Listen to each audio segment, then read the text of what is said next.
Welcome back, everybody. Lost Boys Cypher Circle is back in session. If you didn't know, now you do.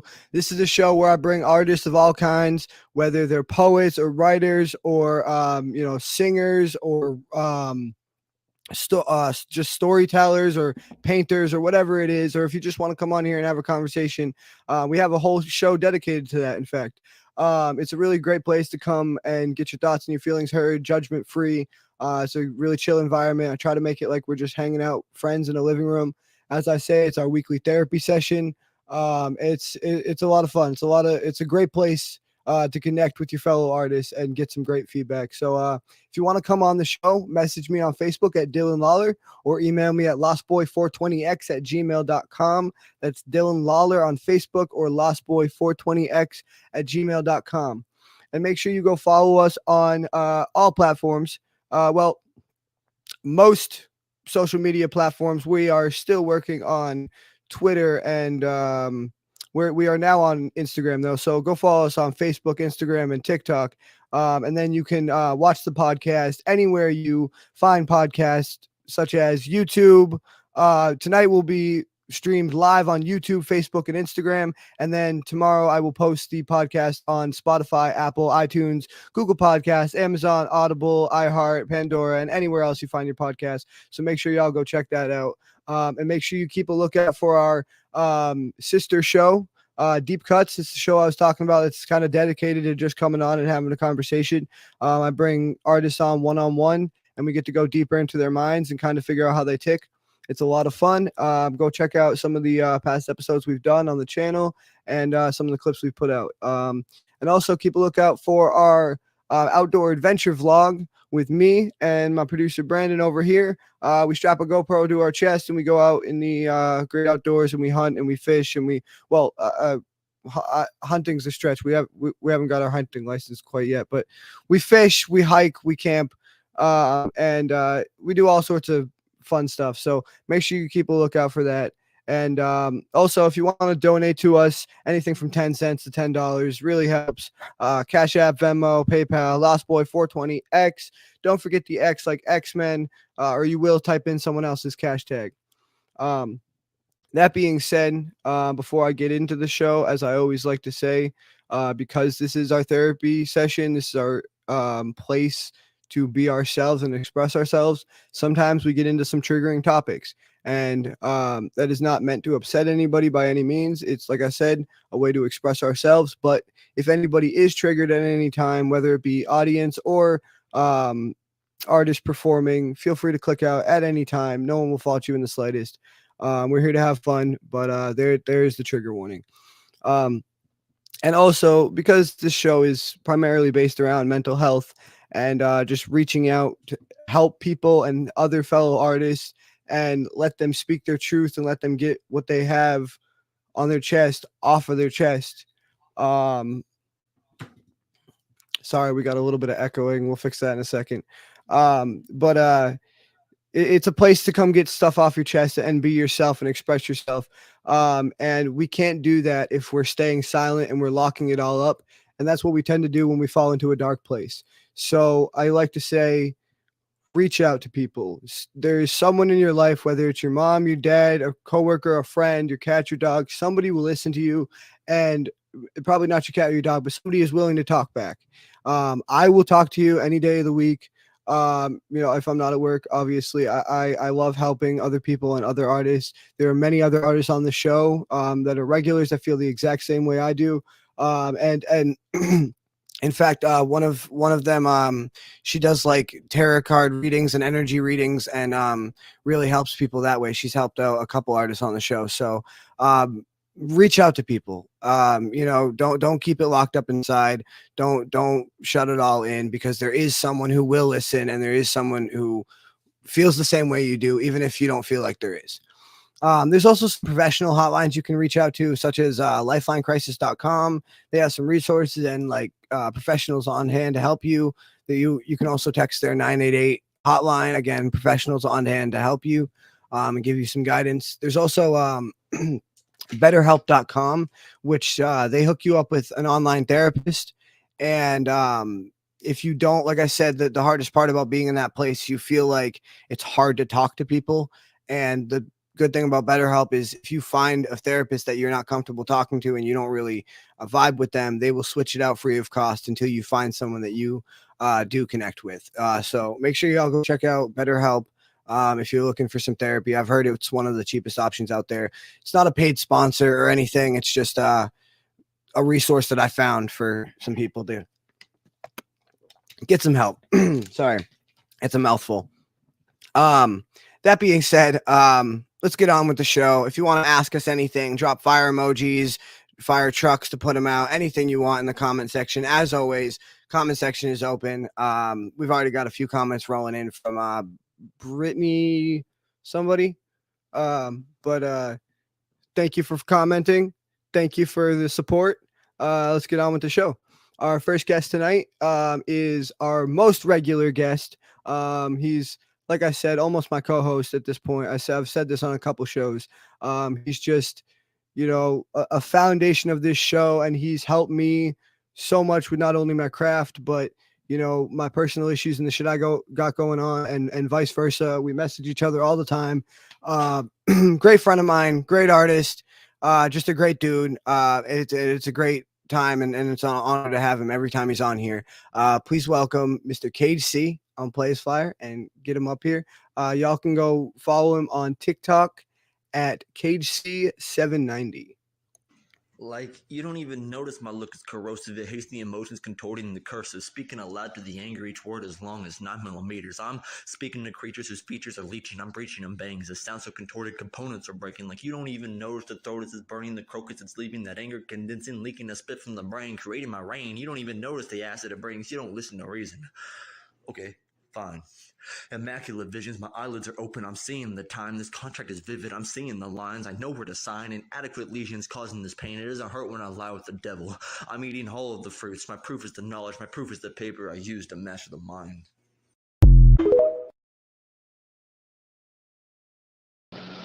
Hey, what's up, bro? Yo, I love that shit. That shit is fire. What's that one called again?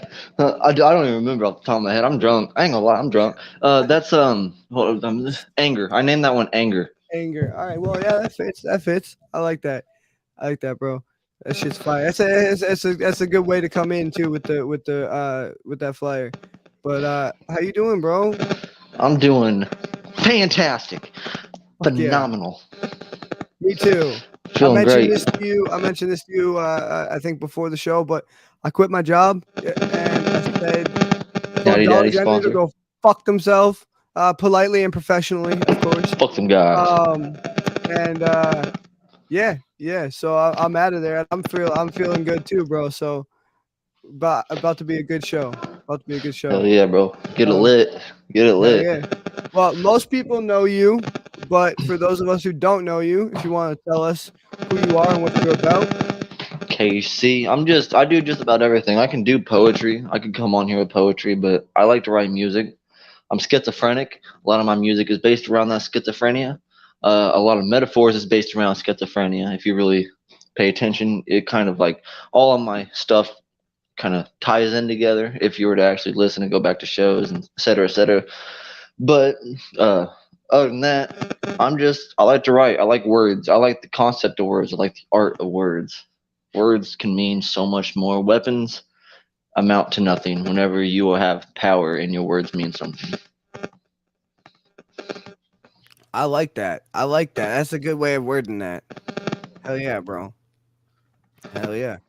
All right. So we're gonna experience a little bit of that for ourselves tonight. What you got for us? Actually, real quick, do you want to take out your headphone jack and maybe plug it back in real quick? I'm hearing just a little bit of like interference. I don't know if it's because you're like wiggling it or. Maybe, does this sound better? I got a new phone. Yeah, that's good. That's good. Is this good? Yeah. Oh, okay. All right. Bet. Fuck the headphones. Yeah. No, I can hear you good like that. All right, bro. Cool. So what you got for us tonight? This first piece I'm doing is Unleashed. I am describing a full description of a monster. All right. Fuck yeah. About to be unleashed on this shit. Unleash that shit on the Lost Boys Cypher Circle. For God. I've done this one before, but I'm about to do it better. Yeah, that's I'm doing the same thing tonight. I have a piece that I've been practicing a little bit. So yeah. Yeah, word, bro. All right, I'm gonna drop myself out of here. Let you get to it. Okay.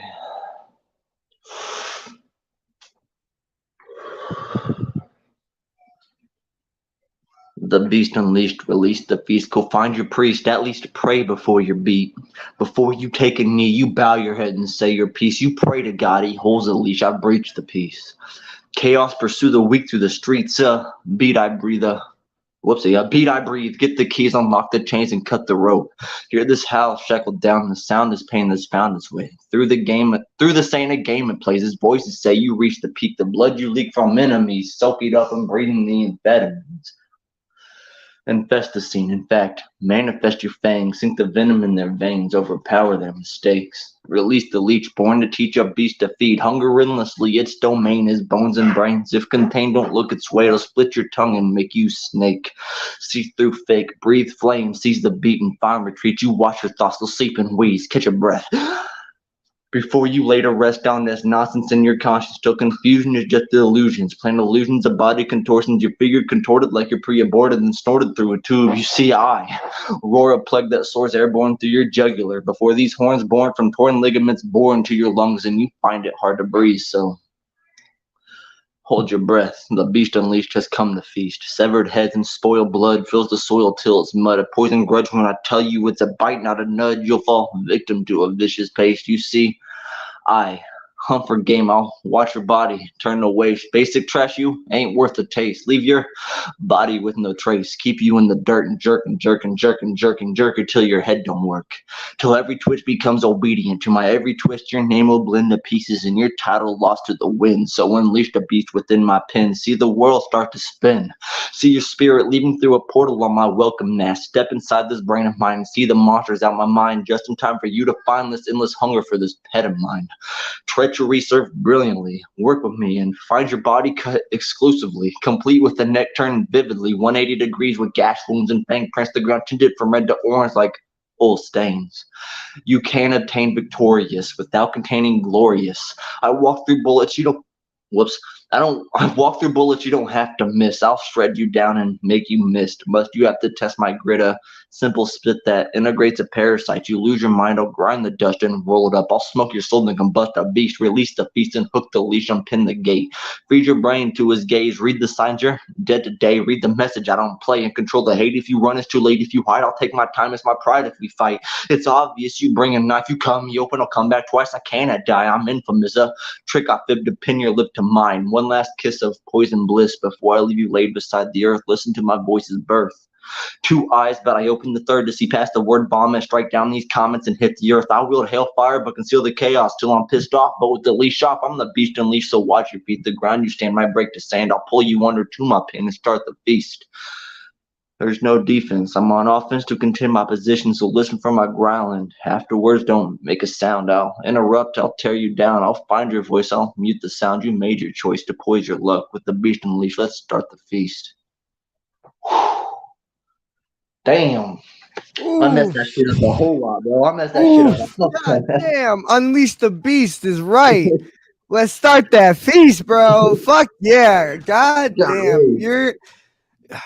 Let me tell you, bro, your technique and your fucking rhyme scheme and your flow is just fucking unparalleled. I think I've said this multiple times in your on the show. Is like, to me, you redefine what it means to be a lyricist. Like, your lyricism like pushes the boundaries of what lyricism is, and like it's just fucking insanity, bro. It's absolute fucking insanity.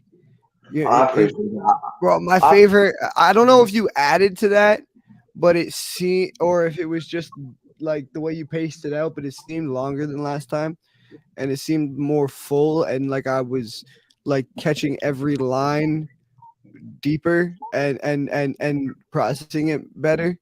And I think that goes a lot towards your performance as well. But yeah, dude, my favorite part was the where you went from the rhyme scheme where it was unleash the beast, the feast, right, and then you like it was, and then take a breath, and then you went into this fucking insane like I like to call it like the loop de loop, because it's like a roller coaster, like the loop de loop rhyme scheme, where there's a lot of like round syllables and it's kind of rolling off the tongue, and that was insane. I the thing I love the most about you is your ability to switch up flows and techniques like flawlessly and make them all work together so well. Because I that's something that I find hard is like switching from one flow to another, and you do it so fucking perfect. I appreciate you. I mean but that's kind of hard to do is being able to do it like that because whenever I switch that flow, I have to change the brain space in order to match the flow. You know what I mean? And Right. I'm a little inebriated. I messed up a lot on that song. I didn't want to. It's been a while since I've even practiced it, right? And for messing up, you know what? I still did well. I'm trying to slow my pace down on my music a bit more because I do rush a lot. I do rush a bunch, and I say it way too fast. So I've been trying to slow it down, and a song that I've been so used to practicing so fast, trying to slow that down, my brain is thinking faster than what I'm speaking. Yeah, yeah, I feel you. I feel you. I try to do that a lot. In fact, like I was saying, the one I'm doing tonight, I think I told you about it. But the one I'm doing tonight, that it's it. I came to the realization that, and I think actually you might have helped me with this back when I was working on it a couple weeks ago when I added more stuff to it. Is like working on the pacing and the inflection and the like attitude of my words, and really focusing on the performance and the pacing rather than just the uh linguistics of the words, because sometimes you get stuck in those linguistics and you're like and it puts you in these blocks where it's like, oh, it's so hard to say like heathens and fiends, or like like some of those tongue twisters that you write Yeah, yeah. in your shit, and I do the same thing. I write it and I'm like, can I even say this, you Can know I? You damn straight you can say it. That's how I go about it. It's like you figure it out. You got to find once you find the perfect like cadence to the music that you're trying to perform. Tongue twisters are really easy to do, especially if you know your own style. right. That's the thing. That's what it comes down to is focusing on the stylistic, like your style of the piece, your attitude, your inflection on the words, really focusing on putting your personality into it, and the words, the pronunciation and the linguistics and the words, they will all come with that. They will all come on their own by just putting your own personality into it. Mhm. Because in the way I look at it is, it's just like, and then it's just kind of like you're just talking, and we've been Ex- talking since we were babies. We've been doing, what I mean. So like, you got to look at it that way. Is like, oh, I'm not just performing this. I'm saying this. Like this is coming. Like this is if I was talking to somebody about how I feel. You know what I mean? Exactly. You gotta Yeah, own that. Like yeah, the inner monologue is so much different than the outer monologue. So you in your head, you could be like him and them, just spitting that shit. You know what I mean? And then when you try to say it out loud, it's like, wait, wait, wait. I gotta do something about back it up, this. back it up, back it up. I feel you. What did you I'm gonna bring these do? other artists up and see what they thought of the piece. Um, You could, Uno, what you think? if you win, let me Fire, see what fire, I'm fire. Yeah. Hey, I think this is what the second time I heard it. Loved it even more. Actually, way more clearer. You're actually hearing it because the line that always get me, well, it got me even more tonight of how clear it was. Bullets, bullets, bullets. hey, Yes. oh yeah. Yes. Yeah, because, as you just said, you could be Eminem in your head, but you don't know how it will come out in real life. It's a whole different vibe. Whole different vibe. You gotta put your Yeah. own shit in there. You can't be somebody else. Yeah, for sure. Yeah. Shannon, what did you think? I love that line. Your boy started through it too. I don't know the way you folded that into the arc of, I don't know, like this insane story. It's like climbing into your brain, being obsessed. It's, I don't know, that line stuck out. I was like, ooh, that's impactful. Like you can almost feel that. Good. That's what I'm trying to do. Whenever I write music, I'm trying to put that emotion out. I'm trying to I don't know. I want to write something that makes somebody think about it. You know what I mean? Yeah, there's a lot to digest in that, and my goodness, how do you not run out of breath? Lots of practice. Dude, that's another thing. Breath work is amazing. Before I can do the show, Eminem's Rap God, all the way through. Oh, don't cover your mic with your finger. Talking about me? Yeah. Was I? Oh my god. Can you hear me better? Yeah. All right. Better. But yeah, bro, your rhyme scheme is just like I said. It's not. See, like Eminem was born with that raw talent, but it took years to perfect it and become at such a professional level or whatever. But like you have that raw fucking talent. You know what I mean? Yeah. You very well could be on that level if you keep practicing and take the right steps. Like you have that raw talent and that raw lyricism ability. It's fucking ridiculous, bro. My girlfriend wrote on the fridge because I always say I'm gonna be rich one day. I say it. It's like my motto, right? And my girlfriend wrote on the fridge. I look at that shit every day. That's good motivation. Hell yeah. In fact, I was just talking about that to my buddy Brandon over here the other day. I was like, listen, bro, we're just gonna fucking manifest that shit. We're just gonna look into the future, and we're just like we just can't listen when they tell us we can't do it.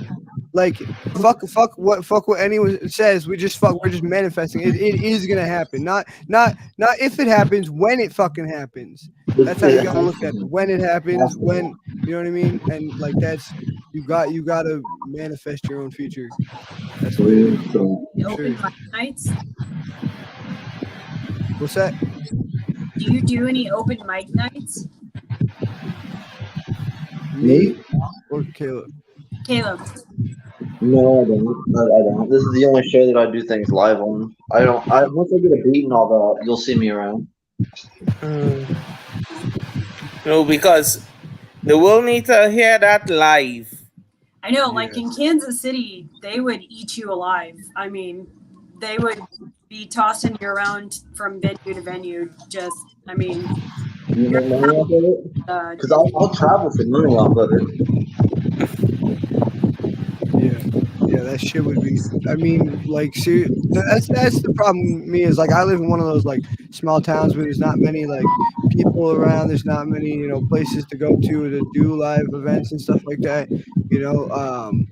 But like put your talent in a big city or even like a moderately sized one, and like you could definitely fucking take off for sure. Yeah. Hey, if you're ever in Kansas City, let me know ahead of time. I'll send you a list of places where you can do an open mic night, and they might just kidnap you. You might never go home. Whatever puts me on the map, or whatever puts me on the map, not the mic, or on stage. Well, yeah. Yeah, mic and you want to map. be on the mic and on the map. Yeah, you want both. Everybody always talks about Atlanta for like, the place to get your start if you really, really want to dive into like R&B and rap. But try even smaller places like Chicago, Kansas City. There's even a place out in Nebraska that's been getting quite a bit of traffic lately, just as far as the local music scene being able to like get out there. Yeah, for sure. I mean that is one of my biggest like goals too is to actually travel and go on the road and like I want the Lostboys Cypher Circle fucking banner like on a stage and like that would be amazing to do a Lostboys fucking Lostboys Cypher Circle on stage. That would be the next step. You That's have the goal. friends in like almost every city now and several other countries. Go there. You can stay with us. Just go wherever you have where you have people that have been on your show. Find an open mic night and just pull some stuff out. See what happens. Yeah.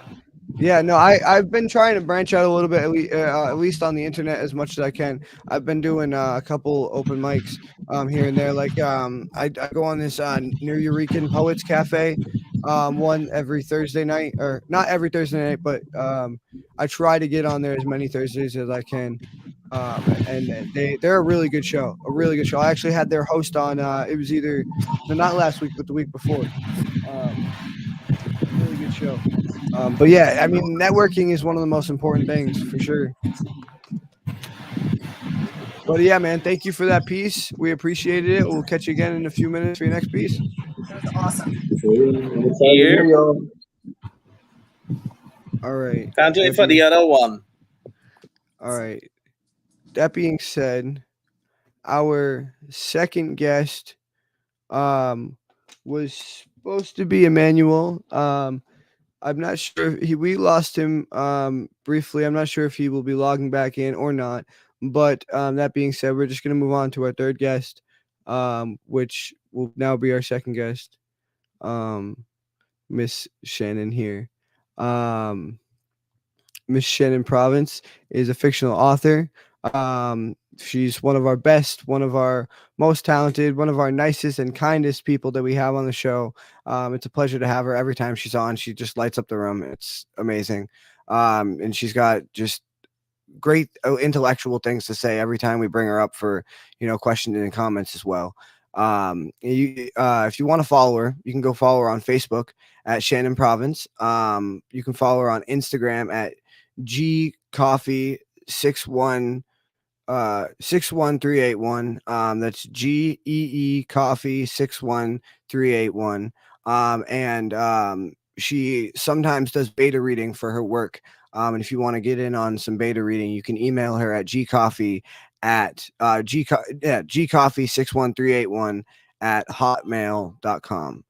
Not Gmail, hotmail.com. So make sure y'all go follow her and check her out and email her if you want to do some beta reading. And I'll play her flyer and get her up here.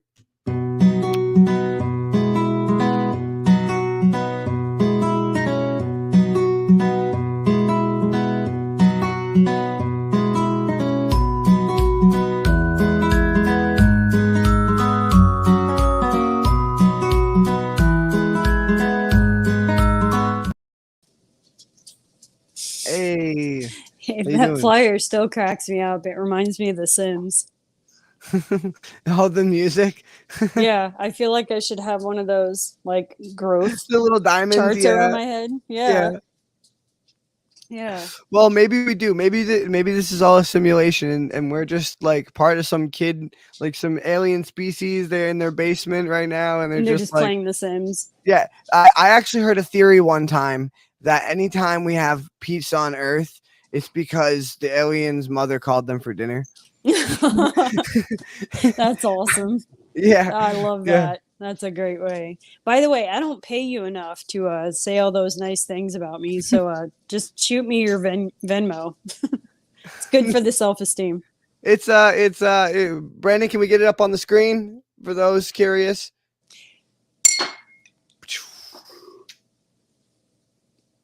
There we go. Okay. Oh, well, see, we really Cash App, Venmo, PayPal. All those are all our donation links right there. Thank you. Very nice. But it's like I said, it's great to have you on the show as always. Most of us know you because you've been on quite a few times. But if you want to tell us a little bit about yourself, by all means.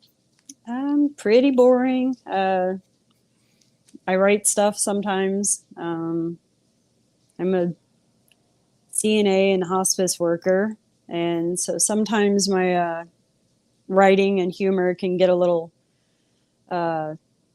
gross, but I try to tame it for the sake of this particular show. That reminds me. Oh, we sorry. Don't hold back on here. Go. Sorry, I know, go ahead. and I love that. I appreciate that.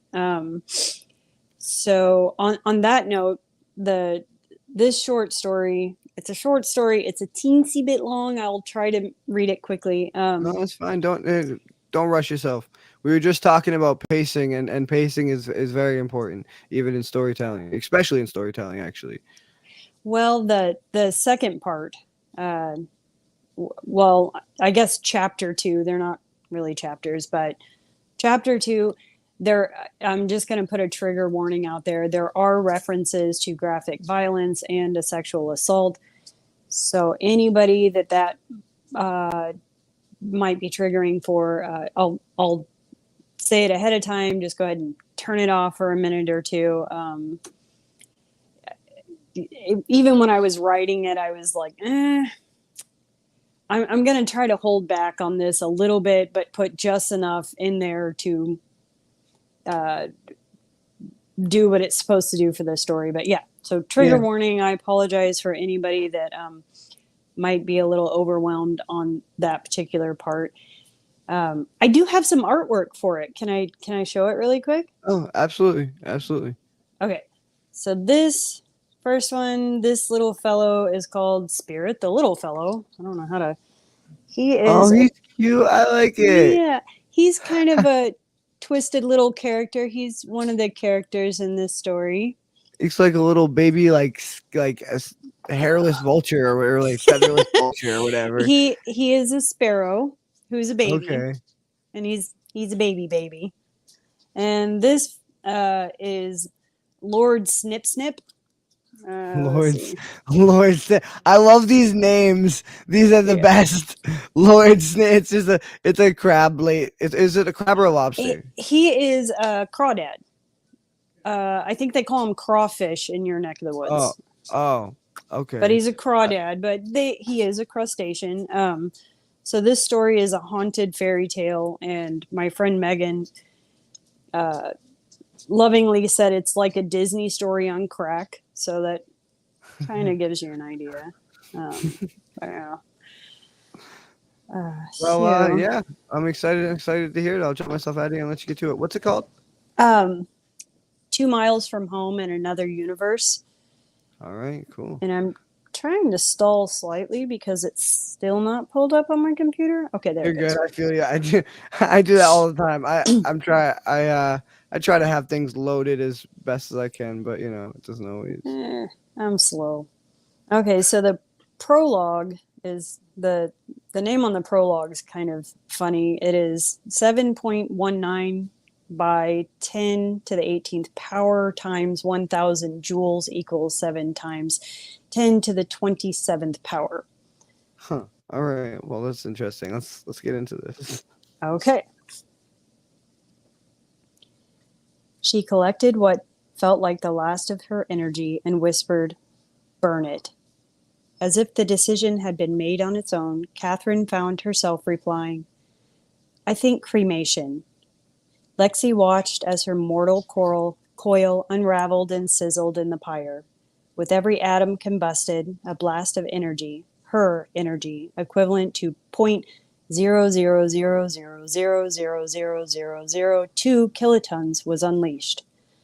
All of her 7 times 10 billion atoms exploding at once. Her combined output was more than 1,000 Hiroshima bombs. Every part of her essence and all the information contained within her created an unseen corona of antimatter, racing at speeds faster than light, halted only by the collective vacuum of space, compressed and reformed into a massive point of singularity that became vanishingly small with such density that beyond the multi-light-year Schwarzschild radius surrounding her, an entire universe was given birth to. 1. Varsity. Lexi strapped on her favorite pink running shoes and trotted her way down the stairs. Her favorite mixtape blasted upbeat music from her Walkman headphones. "Be careful, honey. Take your pepper spray and stay away from the aqueducts," her mother yelled. "They're freaking creek bridges, not aqueducts. Also, it's aqua, not aqua, dumbass," Lexi griped, but only in her head. "Yes, mother," is what actually came out of her mouth. It was July 19th, and if she had any chance of making varsity this year, she was going to have to train her tits off, according to her best friend Tanya. She always thought that sentiment was an understatement, as she was barely an A cup, but still allowed it to circle around in her mind like an irritating mantra. She raced down the hill of the driveway and across the gravel road to the blacktop trail entering the woods. She slowed her pace to preserve as much energy as possible. After all, she didn't have to run 5K in a certain amount of time yet. She just needed to start by running it at all. As of last week, she had only made it a measly 1.9 miles before tiring out. She jogged along the familiar trees and secluded park benches and found herself approaching what her mother called the aqueducts. She snickered at the thought and picked up her pace.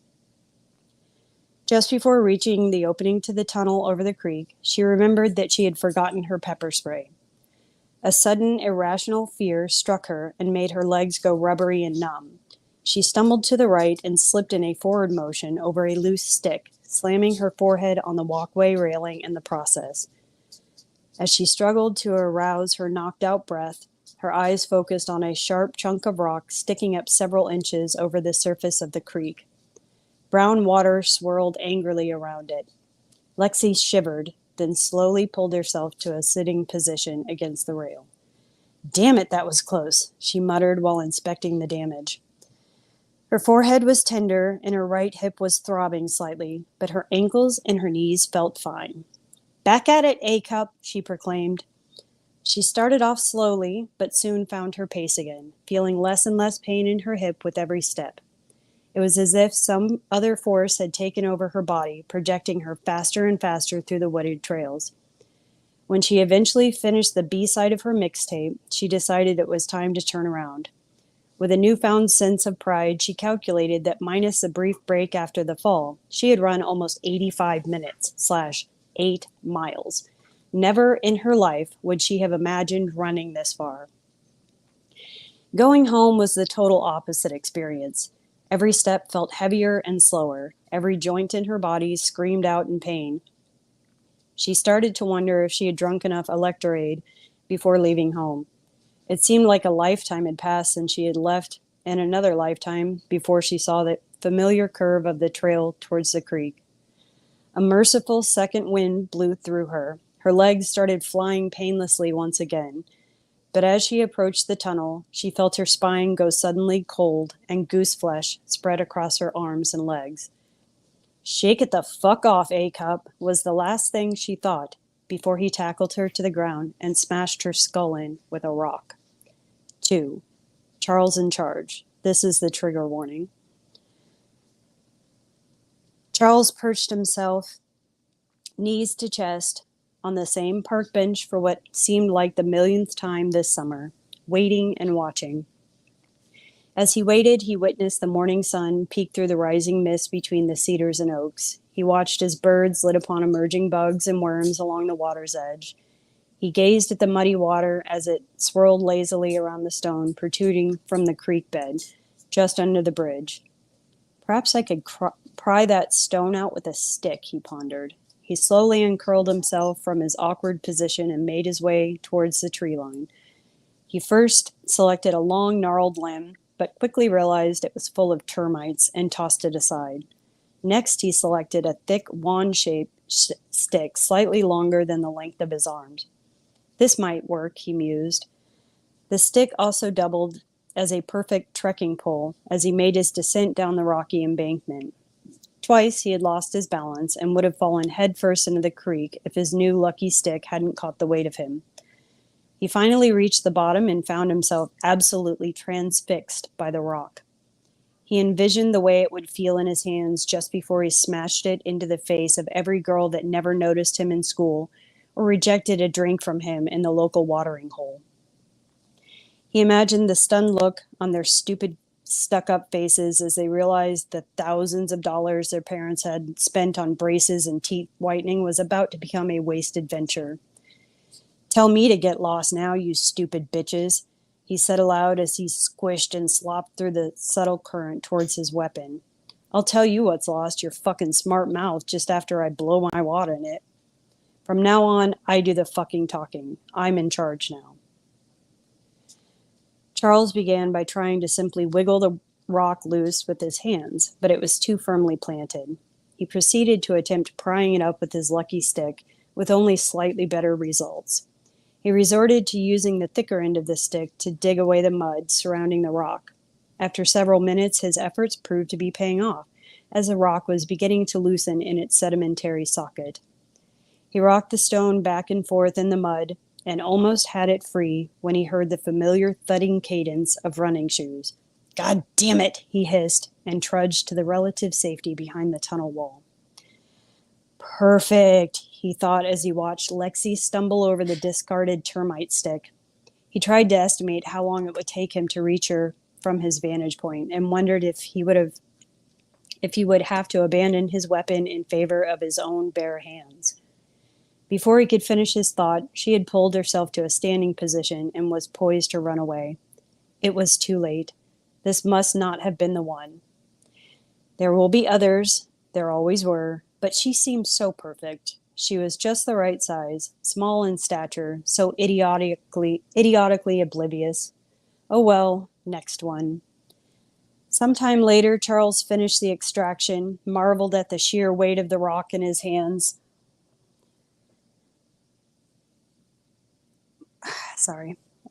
Sometime later, Charles finished the extraction, marveled at the sheer weight of the rock in his hands, and made his way back up to the ravine. He nestled himself in a thatch of brambles on a hill leading up the bridgeway, just in time to watch a couple of bicyclists swoop along the trail and under the bridge. He held his newfound treasure against his chest like a teddy bear and allowed his eyes to slip shut. Charles awoke to what at first sounded like his own heartbeat in his ears, only to realize it was actually the thumping of running shoes on blacktop. He peered down the hill to see the girl from earlier approaching ever so swiftly. He scrambled to figure out the best way to go about reaching her, and found himself panicking and forgetting all the plans he had solidified in his mind. She was getting so close now, too close to make it down the hill unseen. With a sudden impulse and perfect timing, he leapt forward, cradling his precious cargo to his chest. It felt as if he were flying in slow motion towards the oblivious girl. Just before the moment of impact was when time sped up to match reality. She didn't even have an opportunity to scream before he pulled the small murderous boulder from between their bodies, lifted it over his head, and slammed it directly into her forehead. It made a sickening thud sound that made the strength in his arms disappear. Her body began to convulse and twitch beneath him. He grasped for air, and he struggled to raise the stone again. Down it came, this time with less of a thud and more of a squelching splat. The convulsions stopped and were replaced by a low, drawn-out, gurgling exhalation. 3. Debbie Gibson. So this one also has a trigger warning for sexual violence. Lexi could hear her headphones somewhere nearby. Her favorite Debbie Gibson song was playing. She focused on trying to hear the drums and piano, tuning out what was happening to her body as much as possible. She could tell she was somewhere in the woods and that he was beginning to lose energy.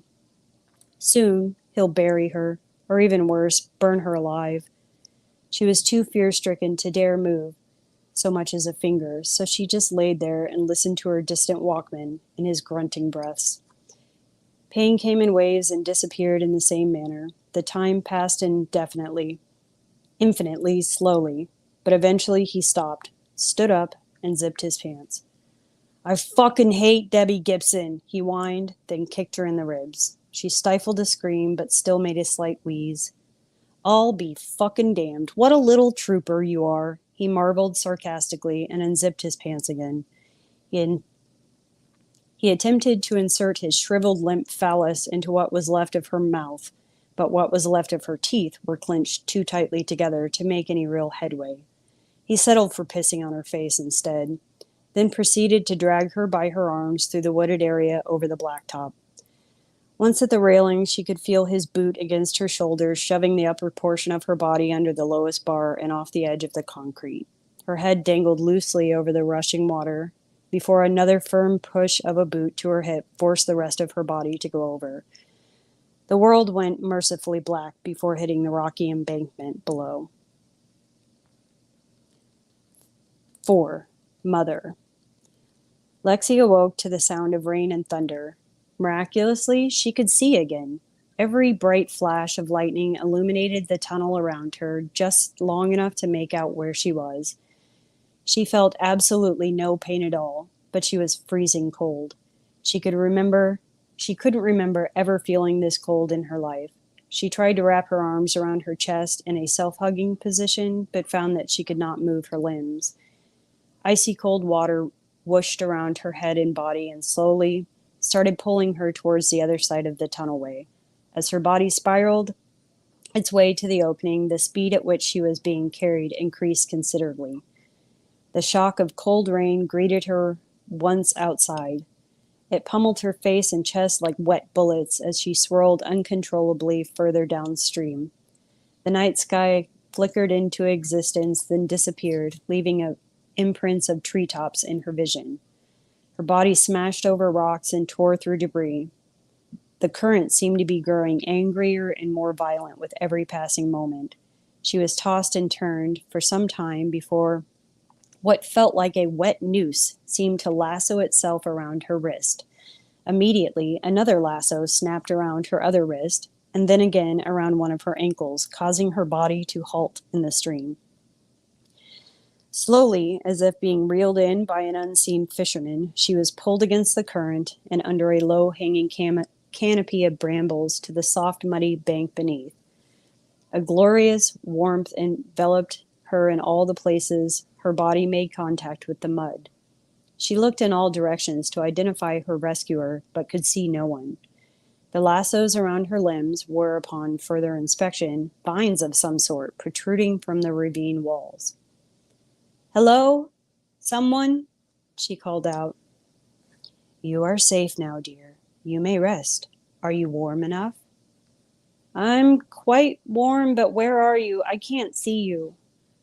"I am all around you, holding you near and making you safe." "Who are you?" "I am called Mother." "Oh, well, Mother, can you free my wrists and ankle?" "No, dear, it's my binding that is keeping you safe. If I let you go, you'll be back out in the storm again and all alone. For now, just stay here with me." "But I need to get home. My parents must be so worried." "You haven't the ability to move. You will simply wash away in the current." Panic began to set in, and Lexi suddenly understood the gravity of events leading up to her current predicament. Awful images of her demise flashed into and out of her sight with the distant flicker of lightning. "Oh my God, am I paralyzed? Am I dead? Somebody please help me," Lexi shrieked in confused horror.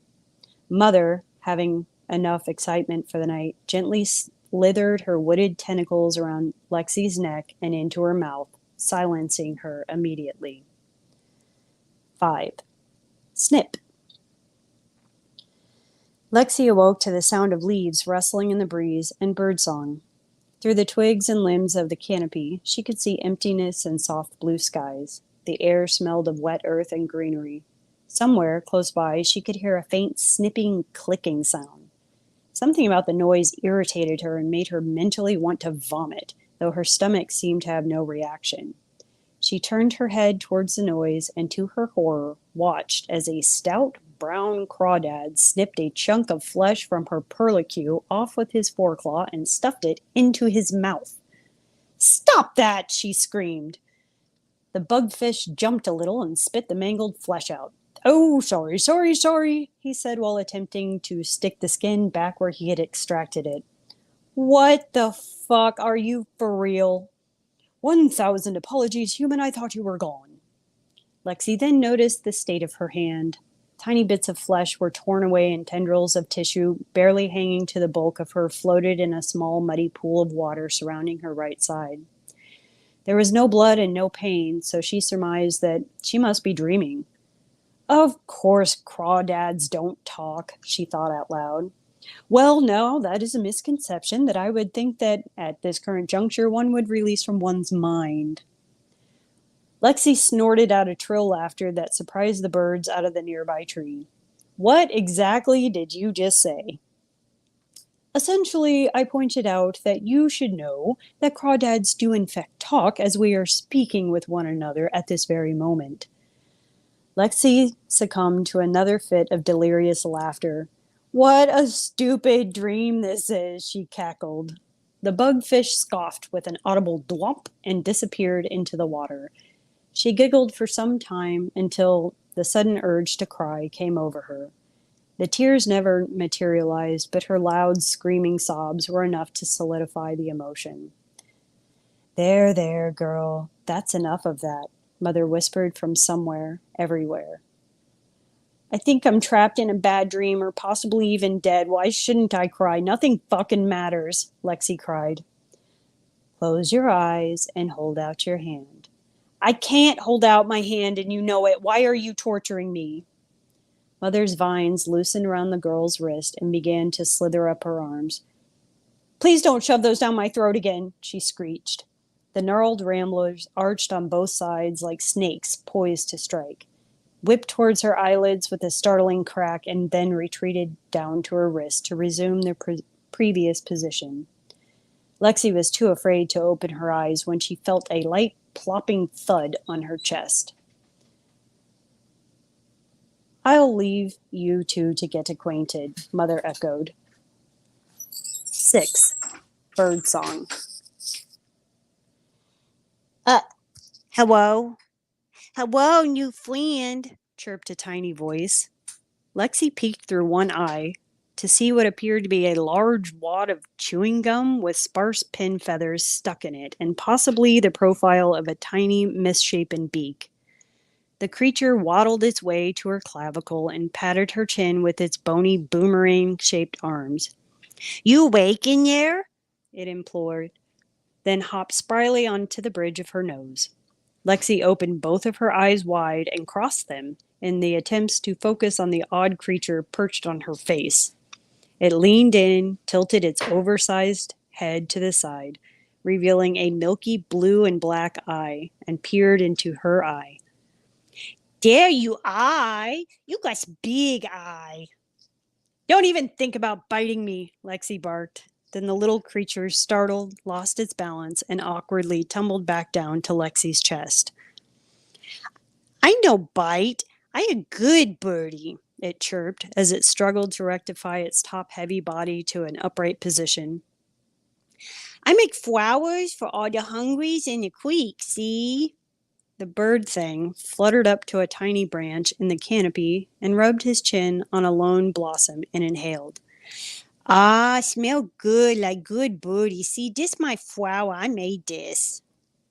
What are you? Lexi asked. The bird thing tilted its too big head once again and slowly reiterated. A good birdie. Of course. How stupid of me, Lexi mused.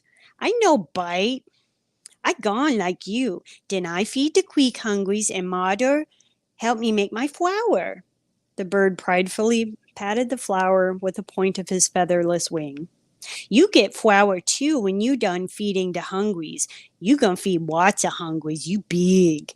Then you gonna get big flour, maybe whole bunch of flowers. She struggled to decipher what the odd creature had said. Lexi peered down at her pocked and tattered hands and suddenly understood. She was feeding the living animals of the creek the flesh of her dead body. Are you dead too, little one? Yep. I fell way down from my mama's bird nest. I no have feathers on my flaps, so Creek Mother had to catch me. Now I been good birdie and she lets me fly. See? The creature flapped its bony limbs and fluttered about the canopy. If Mother helped you fly, why don't you fly home to your nest? Nah, that is sad. I only fly around here close to Mother because I get see Mommy Bird up there. I sing real pretty at night for her before she goes sleep. The bird whistled out a series of disconsolate and lonesome notes that felt like misery in Lexi's heart. She had an overwhelming urge to scoop the poor thing up in her hand and comfort him. Suddenly, a rushing sense of weightlessness washed over her body. She lifted her arm and stretched out her hand towards the bird. He trustingly hopped onto the center of her palm. His tiny claws tickled her hand in the most delightful way. She then realized she was sitting up on one elbow as well. Amazed, she raised her occupied hand to her lips and kissed the bird's delicate forehead, then placed him gently back onto his limb. Lexi instinctively twisted her torso to look over her shoulder behind her. She could see clumps of hair stuck in the mud. She twisted further to turn her entire body over. She found herself nose to nose with her own battered and decaying face. It was too much to process, and her world went black once again. 7. A watchful eye. The old mother bird watched as Mother Earth reeled the human on that stormy summer night. She watched as the crawdads and earthworms feasted on the flesh. She observed silently as the human went through the stages of confusion and grief and eventually acceptance, as all souls do. She scowled in dismay as Mother intimidated and manhandled her captive. Anger filled the sparrow's heart as she reminded herself of just who she was spying on. Mother Bird could remember a time, not so long ago, when Mother Earth was not so cruel, when she was only benevolence and rebirth, when Mother Earth was actually her friend. She remembered how they used to laugh and gossip together over the trivial mishaps of motherhood and complain about the noise of construction nearby. The old bird replayed the way Mother Earth had started to change when the destruction and pollution took over the woodlands. At first, it was just a shift in her mood, scolding woodland creatures for little to no reason or restricting food sources to any animal she saw fit. Over time, her actions became more aggressive, whipping her tendrils at baby bunnies who ventured too close to her canopies and tripping foxes for the sheer purpose of watching them fall on their faces. The bird watched as Mother broke rules, like never catching a body before the heart was still and keeping bones of animals so their souls could never depart. She saw all of this and never spoke a word of dismay to her friend for fear of her reaction. All of that changed when Mother Earth claimed the old bird's final hatchling and refused to release his little soul. Mother Bird's last fertile season had arrived, along with a small clutch of eggs that had produced only one hatchling. He was a small bundle of pink skin, bony protrusions, and a crossed beak, and big, curious eyes. Even for a sparrow, he was tiny. His head was far too big for his body, and he hadn't developed nearly enough pin feathers whilst gestating in his egg. But he was a spirited fellow, so trusting and sweet and full of never-ending questions. What dis? What dat? Who dat? He was spirited indeed, so much so that Mother Bird found herself constantly having to remind the little fellow not to stray too close to the edge of the nest, for the ground below was an awfully long fall for a bird who could not yet fly. He would sing this last part in unison with his mother, but it was painfully obvious that these were only words that he could barely pronounce, more or less truly understand. He would repeat them, sing-songedly, whilst blindly dancing around in circles about the edge of the nest. He was only 5 days old when he met his end. Mother Bird had crept out of the nest in the early morning hours to collect breakfast for herself and her son. She took measures not to wake the hatchling as she left, but he had awoken anyway. She arrived home to an empty nest and a heavy understanding of what had happened. She flew down to Mother Earth and cried at the sight of her broken little fellow.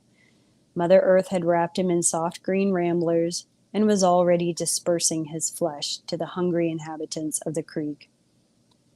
Please, friend, when you are done with him, let his spirit free so that he might return one day, the bird had begged. Of course, my friend. Don't I always? Mother had assured. The bird knew well that Mother Earth had not always done as she promised and often broke the rules. So the sparrow attempted to take a small portion of her son's pin feathers with her, breaking the rules as her friend had also done many times. Mother Earth, now offended and angry, snapped her tendrils at the sparrow's wings and ripped the stolen feathers from the clutch of her claws, then vowed to never release him again. Every night after that, Mother Earth punished her former friend by forcing her to listen to the mournful song of her fallen child. Mother Bird shook the memory from her mind and resumed spying on the girl spirit. She appeared to be talking to some invisible companion when she realized that she could separate from her body. What an interesting process it was to watch, the bird thought just before hearing the sad echoes of her little fellow's song. But it was broad daylight, and far too early for the evening song. It was then that she realized the girl was talking to her boy. Though the sparrow could not see him, she was sure now that his spirit was indeed still trapped within the canopy, as her vile former friend had promised. 8. Parting gift. Christine arrived at the commissioner's hall an hour before the other guests and began setting up her recording equipment. Typically, events like this were considered puff pieces and reserved for less experienced journalists, but the chief editor promised that this was going to be worth her time and worthy of her tenure. I have it on very good authority that something big is going to be revealed at the end of Chief Peterson's retirement ceremony. Something very big. As she waited for Jonathan, her assigned photographer, she noticed several detectives and officers passing around a card to sign. There was certainly a buzz in the air that felt far too exciting for a simple retirement party. She recognized one of the detectives from a bank robbery she had covered years ago. He nodded toward her in acknowledgement, then went about repeatedly pulling out a packet of papers from a manila envelope and showing it to other members of law enforcement. Everyone's reaction was different, but all of them seemed very positive and excited. Whatever was in that envelope most certainly was why she was here. Her photographer arrived just minutes before Chief Detective Peterson took his seat at the table in front of the stage. He smiled awkwardly at the camera while posing with different local people of affluent standing. The ceremony proceeded in the usual fashion, much like a funeral. A large headshot of Peterson as a rookie police officer projected on the screen behind the podium. The mayor introduced many speakers who told stories of Chief Peterson's career and accomplishments, as well as cheeky anecdotes of his interactions with fellow law enforcement. Eventually, his wife presented him with a large cake shaped like a magnifying glass, with "Congrats" scrawled across the center. "You get the first piece, dear," she proudly proclaimed and handed him the knife. Peterson cut a modest corner of the cake out, plopped it on his paper plate. His wife dutifully invited everyone to come grab a slice. Don't be shy. Christine found her ambiguity had all but left her when the familiar detective from earlier stood up in his seat at the end of the table. The manila envelope was in his hand, along with a heavily signed card. Christine elbowed Jonathan, who had long since put away his camera in favor of his BlackBerry phone. "I think this is what we're here for," she whispered. The microphone squealed as the man cleared his throat. Chief Peterson turned his chair to face the podium, still holding his uneaten cake. "Hello, everyone. My name is Detective Schmidt. For those of you who don't know me, I had the awesome experience of training under Chief Peterson before he moved up to be the big boss." He paused for laughter that didn't come. "I know we've heard lots of stories and speeches tonight, so I will spare you the anecdotes and just get right into it. Chief Peterson, I have here for you a signed card from all of the precinct and a parting gift from the folks down at the Regional Crime Lab. Chief, will you please join me on the podium?" Schmidt handed the card to the chief and instructed him to read it later, as it might take hours to decrypt all of the terrible penmanship. Next, he handed the envelope. Christine leaned forward in her seat with intrigue as the man read silently with each page he flipped. His breath became more and more audible. His hands began to tremble. The last page, his face reddened and scrunched into a pitiful, tearful countenance. He let out a startling, loud gasp, followed by silent, hitching sobs. The formidable man who walked onto the stage only moments ago was reduced to a frail old codger, crying uncontrollably into his hands. "Chief, can you read that last line out loud for us, please?" Schmidt implored.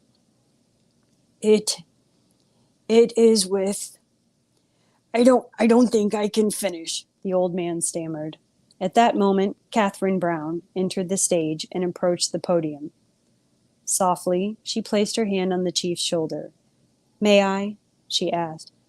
"Oh, for heavens, yes, you certainly may," he sobbed as he embraced the woman. She gently took the packet, cleared her throat, and read, "It is with 99.9% certainty that the DNA found on the Walkman retrieved at the home of Charles D. Ford does match the DNA of one Alexis Marie Brown.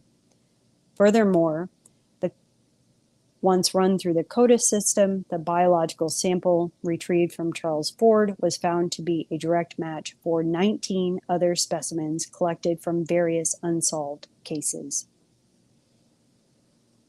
9. A Sparrow's Revenge. Mother Bird perched on a limb just above the canopy and watched as the girl continued to rot. She watched as the spirit played with her invisible friend, as she handed out her flesh to the hungry inhabitants of the creek, and as she begged Mother Earth to set her free. The sparrow's older children often came to visit the old bird and begged her to move on, go back to her nest, or at least eat something. She did not move an inch, though. "I'm thinking," is all she would reply. Days and weeks went by, and the mother bird would return to her spot above the canopy over and over. One day, the bird spied upon a group of humans trudging along the water's edge in pairs. They carried trekking poles and water bottles. They appeared to be looking for something in the weeds along the creek bank. From her vantage point, she could see a girl about the same size as the spirit's body, and she was wearing the same Class of '87 t-shirt. Suddenly, understanding that the people must be looking for her, she jumped into action, calling all of her children and all of the other animals to her. Once a small audience had formed, she whispered her instructions to them. At first, the others seemed reluctant and afraid. "We have very little time. The humans are going the other way and may never come back. If we don't do this now, she may never be returned." "But Mother is too strong. I can't possibly be of any use," the crawdad complained. "She is too strong for you alone, but if we all attack at once, she will most certainly retreat. The time is now, my friends. Please join me in freeing this poor soul." The mother bird swooped down in a beeline maneuver towards the brambles and snatched a clump of vines off with her claws. Mother Earth screamed out in surprise and pain. Angry, violent tentacles swirled up and towards the sparrow in a swatting motion. The crawdad, now afraid for the bird's life, scurried in to snip at the vines and attempt to dissect them at their bases. The other animals joined in the attack one by one. The rabbits pounced and gnawed at the vines, and the foxes tore and ripped. The girl spirit leapt up in confusion and shouted. The little fellow fluttered to her shoulder and hid behind her hair. "I think my mama bird trying to get you out of here now. I never seen her mad before. I afraid," he cried. "Run, girl, run! Run as fast as you can," the crawdad commanded. Lexi began running towards the voices of her search party. The little bird was yanked back to the canopy by invisible chains. Lexi made it almost 2 yards before Mother's tendrils snapped around her ankles and began pulling her back. A swarm of crawdads began snipping through the vines ferociously, sawing and clamping the new shoots as they sprouted. Mother Bird took advantage of the distraction to sneak under the tattered remains of the canopy to the bones of the girl. She snatched a lock of hair, barely clinging to the bits of scalp that remained. She flew as fast as she could towards the living girl, long human hair streaming from her claws, and dived directly towards her face. She veered up just centimeters away from hitting the girl's hands, which she had instinctively put in front of her face. She released the hair as she ascended back into the sky. Tufts fluttered down between the girl's fingers. "Oh my God," Tanya gasped as she inspected the familiar locks of hair on her fingers. Just then, she looked down to find a fox at her feet, holding a long white stick between its teeth. The fox dropped the stick directly on her shoes, only it most definitely was not a stick. Tanya called out for the others to come and confirm what she had just surmised. As she showed them the hair and the bone, a rabbit approached and dropped another small bone next to the larger one on the ground. The group of people seemed to not notice, so he bit a man's ankle before hopping back to the gift he had bestowed them. "Did that rabbit just leave another bone?" someone called out, pointing at the creature. "Yes, and I think it just bit me," another person whined. Mother Bird fluttered down to the center of the circle, dropping a molar tooth into the pile, then flew away. One by one, the animals arrived, bringing bits of Lexi's body and bones to the confused and awestruck crowd. Finally, the fox returned with a pink running shoe that was still inhabited by a decaying foot, dropped it in front of Tanya, and yipped as he ran back towards Lexi's remains. "That's Lexi's shoe," Tanya cried. "Follow that fox," a man yelled. 10. The Rookie. I know this is long. It's getting really close to the end, I promise. The rookie detective Peterson received the news that he was going to lead the case following a sudden death of his predecessor. He had never led a case on his own and had certainly never been involved in such a high-profile one. He was grappling to process the sudden loss of his friend, and now the burden of his first case was sitting in a heaping pile on his desk in front of him. The missing girl's remains were found by an unofficial search group led by her best friend. The police search had been called off weeks prior, but Tanya was determined. It was a total embarrassment to the department when they were called to the scene where the amateur group had found the remains of the girl only 2 miles away from home. It was in an area police had sworn they had searched thoroughly.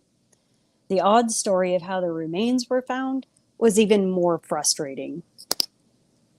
The remains of the body were ultimately confirmed by dental records. Minus the tooth the sparrow had removed, it was a perfect match to Lexi's last set of dental x-rays.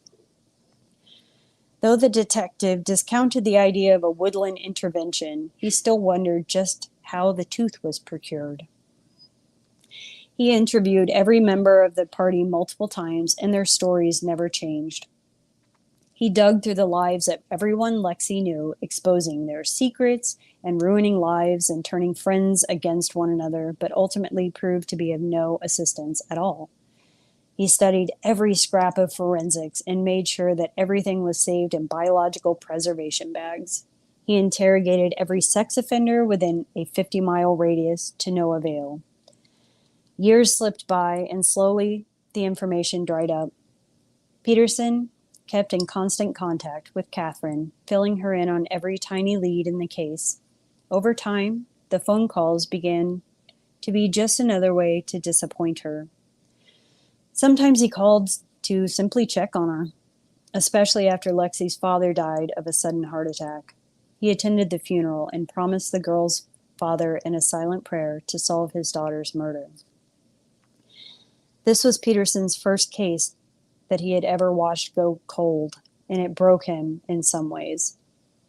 He was forced to drop it when his caseload became too heavy in the mid-90s. He kept a framed copy of Lexi's missing poster on his desk as a reminder of his failure. He pored through files on weekends for decades, hoping to find something, anything that he might have missed, but only found himself running in circles. His wife eventually grew tired of his obsession and lack of attention and forced him to end the madness or end their marriage. 11. Quote, man charged with kidnapping after escaped teen leads police to house of horrors. Quote, the teen arrived at the county police station shortly after 2 a.m. wearing nothing but her bra and panties. She told the police how a man in a white minibus with Christchurch painted on the side snatched her from the sidewalk near her home and chained her to a seat. The teen then described the horror she endured at the hands of this monster once inside his home. She survived 5 torture-filled days before making her daring escape through a basement window.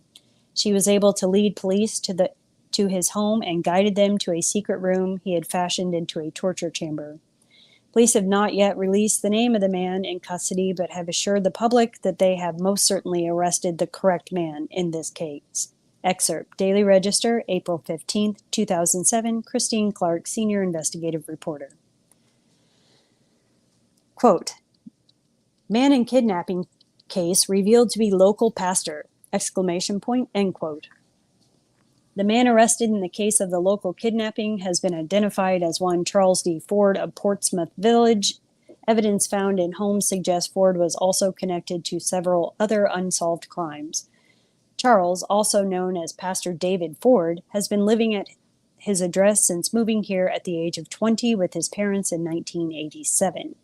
He graduated seminary school in 1991 and began his career as a pastor and youth outreach director at Christ Church in 1995. Little is known about his life from 1991 to 1995 before assuming his role at the church, but tax records show he took over the mortgage of his parents' home in 1994. Parishioners of the church are stunned and claim to have only witnessed a good and God-fearing leader in Ford. Excerpt, Daily Register, May 13th, 2007, Christine Clark, Senior Investigative Reporter. Quote, a chapter closes as a local chief detective retires and decades-old case is solved, end quote. Chief Detective Peterson served as a member of law enforcement for almost 4 decades before deciding to hang up his detective hat in favor of a fishing vest. He served his community with honor and pride and was reluctant to retire, but age and health restrictions forced his hand. Chief Peterson solved over 300 cases in his career, more than any detective before him in this region. But one case had always haunted him. It was the exact last hour of his career, at his retirement ceremony, that the lab results were handed to him. In an emotional exchange, the mother of decades-old murder victim Alexis Brown read aloud the results of the DNA extracted from the Walkman found in Charles Ford's home. Excerpt, Daily Register, July 22nd, 2007, Christine Clark, Senior Investigative Reporter. Quote, pedophile serial killer found brutally beaten to death in prison cell. Quote, headline, Daily Register, July 19th, 2009, Christine Clark, Senior Investigative Reporter. 12. Reunited. The little fellow peered down from the nest to the canopy below as Mother Bird ripped out the petals from his blossom to reveal his last remaining pin feather in place of a stamen. She plucked the small treasure from the vine and took flight as the last limb blackened and crumbled. She landed wearily next to her child in their home and closed her eyes for the last time. Awakening to the joyful sight of her spirited fellow, they embraced for some time, then took flight in tandem into the infinite blue sky of forever. Part 2. Lexi listened as the greedy little man listed all the advantages of a proper, albeit more expensive, burial versus an affordable cremation. To return your beloved child back to the sweet embrace of Mother Earth in one of our most tasteful and enduring vessels would be such an eternal tribute to Alexis's short life. But of course, you may opt for a more financially accommodating cremation and choose from one of our fine urns. Catherine stood vacantly staring at the array of quarter-sized display coffins, barely even comprehending the words coming from the man's mouth. She had to respond at some point, but no thoughts would come to her, just empty indifference. Then, as if the decision had been made of its own accord, Catherine found herself replying, I think cremation. And that's it. Sorry if everybody fell asleep.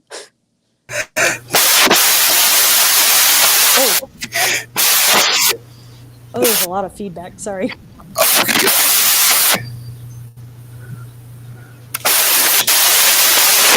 Hold on. All I can hear is static. I don't know. Is that? No. Hold on.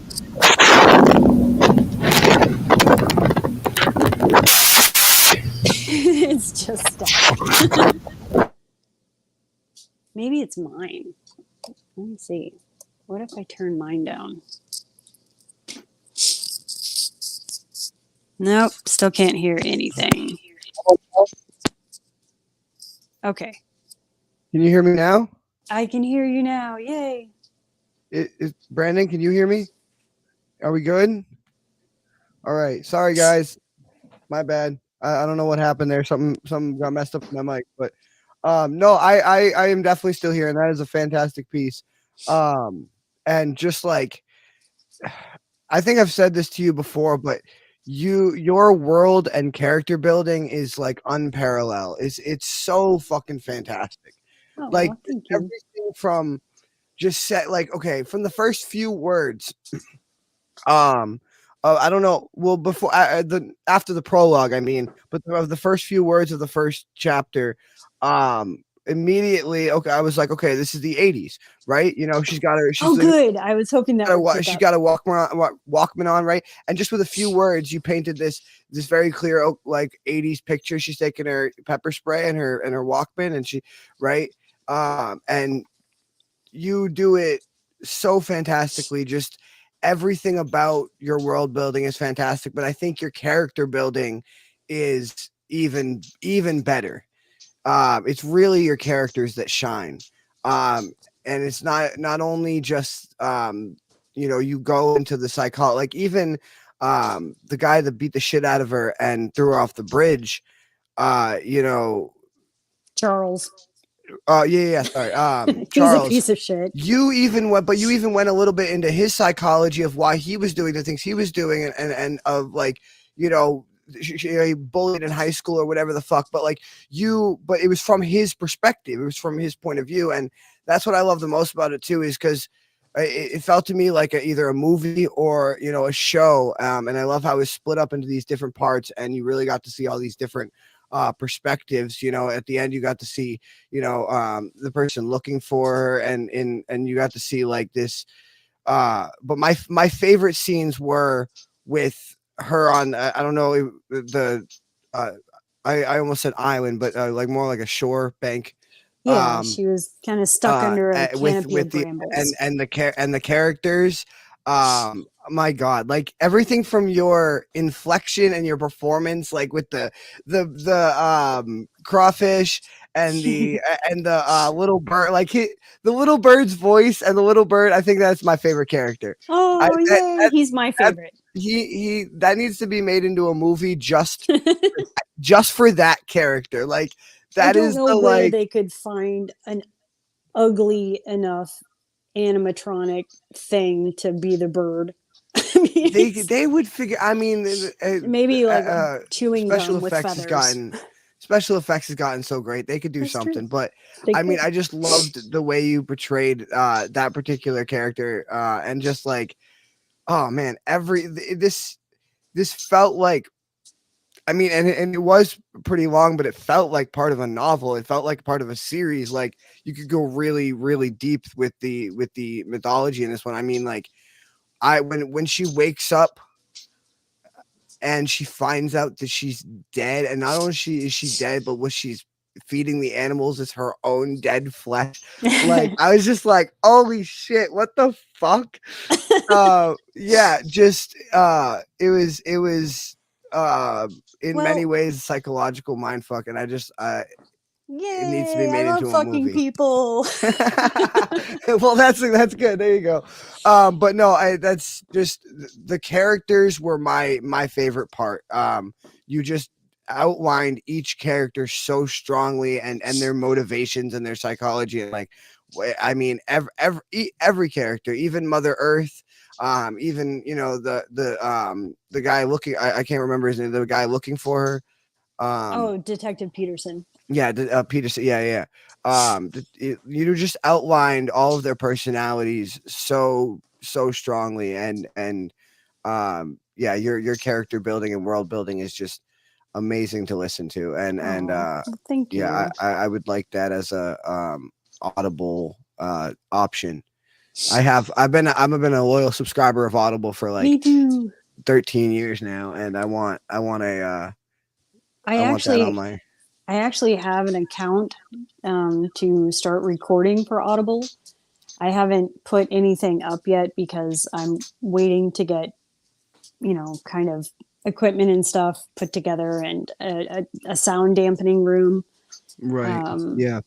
So You know what helps a lot? So, a quick tip is there's two types of microphones. There's condenser microphones, which and that which is what they use for like rap and music and that kind of thing. And then there's oh crap! It just slipped out of my head. Hang on. Luckily, I have it right here, so I can just pull this out. Okay, so there is what does it not say? Because the name of it just slipped completely out of my fucking head. Dynamic. There we go. dynamic. Yes, Dynamic. I kept thinking There's dampening, condenser but that's microphones and not then there's it. Yeah. dynamic microphones. This right here is a dynamic microphone, Yes. and what it's designed to do is block out background noise, and it's best for doing recordings like that or podcasting like I'm doing right now, and Yeah. things like that. And so that's why I went and bought this rather than the mic I was using when I started the show, is because it can Hi, Neela. I muted it, didn't I? Yeah, for just a second. That's why I was just saying that's why I bought this, because it really does a good job at directing my voice and not picking up anything else. And that's definitely what you want to get for your audible recording. I do like that. And like, I feel bad because right now I have I gotta put my hand over the camera. I have a little dog that's she's blind, so she keeps running around and running into things and bonking into my chair. And I keep wondering, like, how much of that is getting picked up. And yeah. And I'm getting not too much messages too. So I was like, oh gosh, can they hear those? Yeah, no, but I would love to hear it as an audible performance, because like I said, your performance and your reflection and the way you did the characters was my favorite part about it. It was just fantastic. Thank you for reading that for us. I'm going to bring these other artists up and see what they thought real quick. Oh no, what'd you think? Damn. Where the crawdad sing meets Jennifer's body meets a whole lot of stuff. Because I am usually into poetry, I now going to do, I think I have to contact you doing this short story thing, because what I have ain't as close to hot as this is.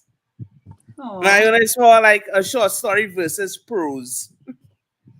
Well, I'm sure anything that you come up with would be beautiful. So, because like you're like Wordsworth over there. Oh yeah, I agree. But you guys working together on a project, that would be interesting. I want to see that. That's what I want to see. Yeah, we got tons of support coming in.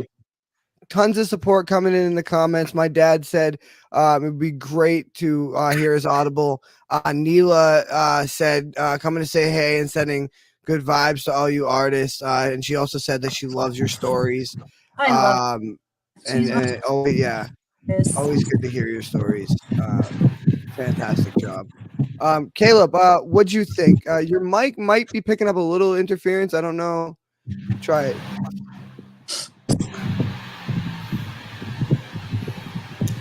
Still muted. Oh, yeah, there we go. Can you hear me? Yep, there you go. It's a little staticky. That's what I was saying. But it's got like some wind interference or something. But I think there's ghosts in the electronics. Anyway, man, what'd you think of the story? All right. Trouble with audio stories. So critique is very hard. Granted, don't get me wrong. I like that. I like stories. We can't. We are cutting out, man. It's all static. You keep cutting out.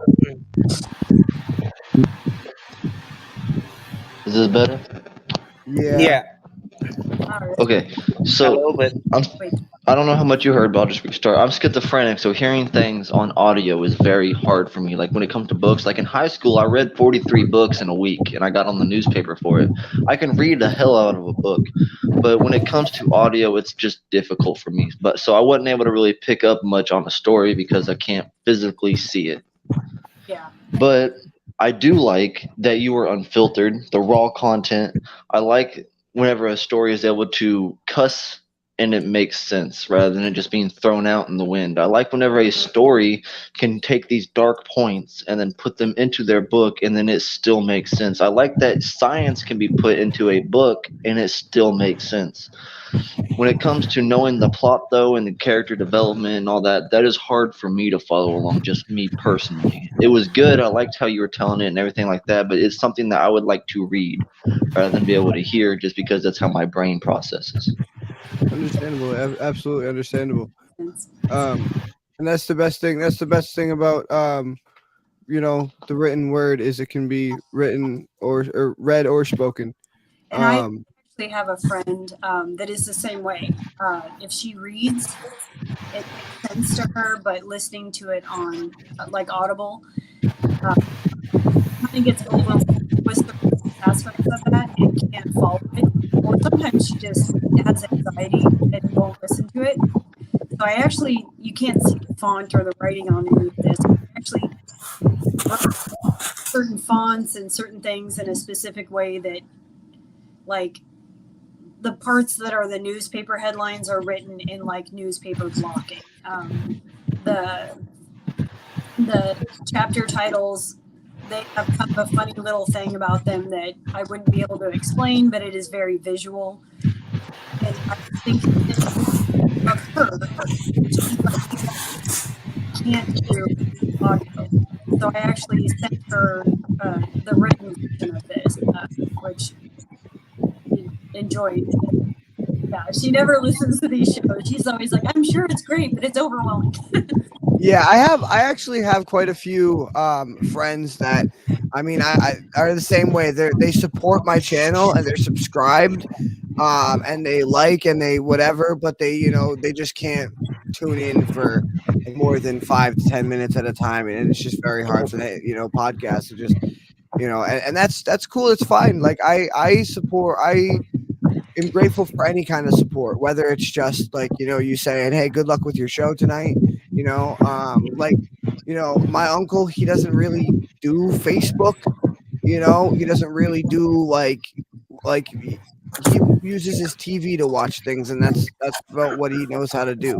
I have to help him with his PlayStation if he wants to play his PlayStation or whatever sometimes, and but he knows what I do. He knows the concept of it. He's walked through the living room while we're doing it sometimes, and he always says, good luck with your show, and supports it in that way, and that's enough for me.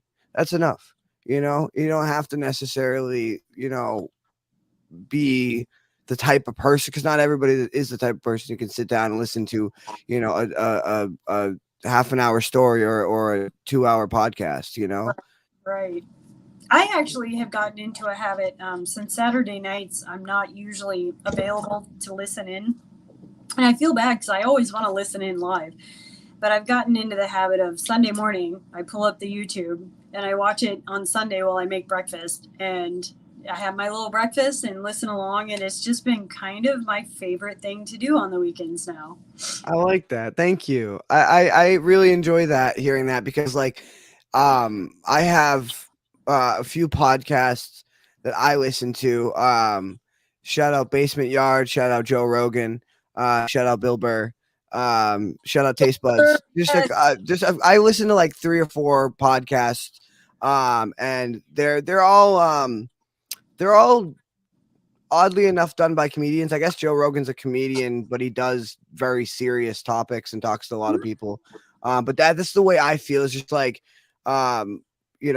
every time it comes on, like I put on my headphone at work, and it's just like my daily routine and that was like my dream when I started a podcast, is to have somebody feel like, oh, this is like a regular show I've been waiting for all week. And then it's just like a part of my, and that's so great to hear. It's my routine, and every show there's always, almost every single person on your show will have something that just stands out. I'm like, that is amazing. I would have never gotten to experience that if I wasn't listening to this. And how cool is it that I'm in my kitchen making breakfast and I get to hear all of these beautiful artists from all over the country, all over the world, and I never would have known they existed if it wasn't for your show. So thank you for what you do, for sure. Yeah, absolutely. Thank you guys for being part of it. I can't do it without you guys. Like you were just saying, the people and the experiences that we have on the show and that we talk about, just getting to experience so many different perspectives and worldviews and people and their different just talents and ways of using their talent is just phenomenal, and it's something I can't get anywhere else. Yeah. You know, it's very, very special to me. It's something I can't get anywhere else, and it's just, you know, it's honestly, after almost a year now, we're going on a year, July 20th. You know, it's become part of me, and it's just like, but I couldn't do it without the people that are part of this community. Like you and Uno and Cage and Miss Neela in the comments here. Thank you so much for your support. And my dad, of course, and just literally everyone who supports. It's just, that's who I do it for. Cause I mean, I couldn't do it without them.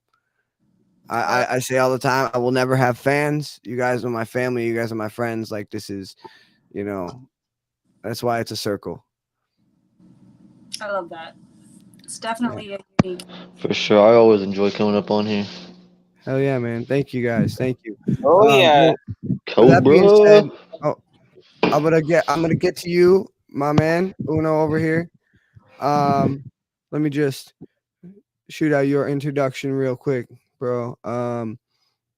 Y'all know him. He's been on the show pretty much since the very beginning, much like Caleb over here. And actually, Shannon's been on since pretty early on too. So they're all kind of building blocks of our show.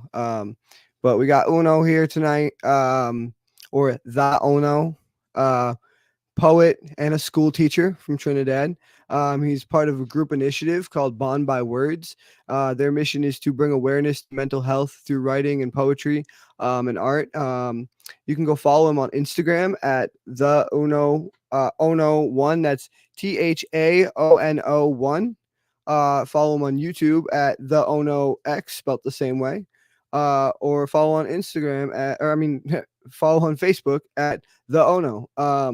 He's also got some books out right now. One of them is Midnights, and the other one is called Now That's What I Call Poetry, and you can find both of those on Amazon. I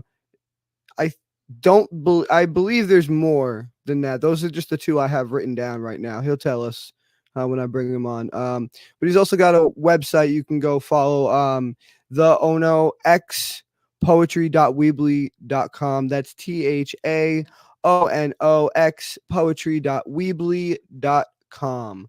And I'm gonna play his flyer and get him up here.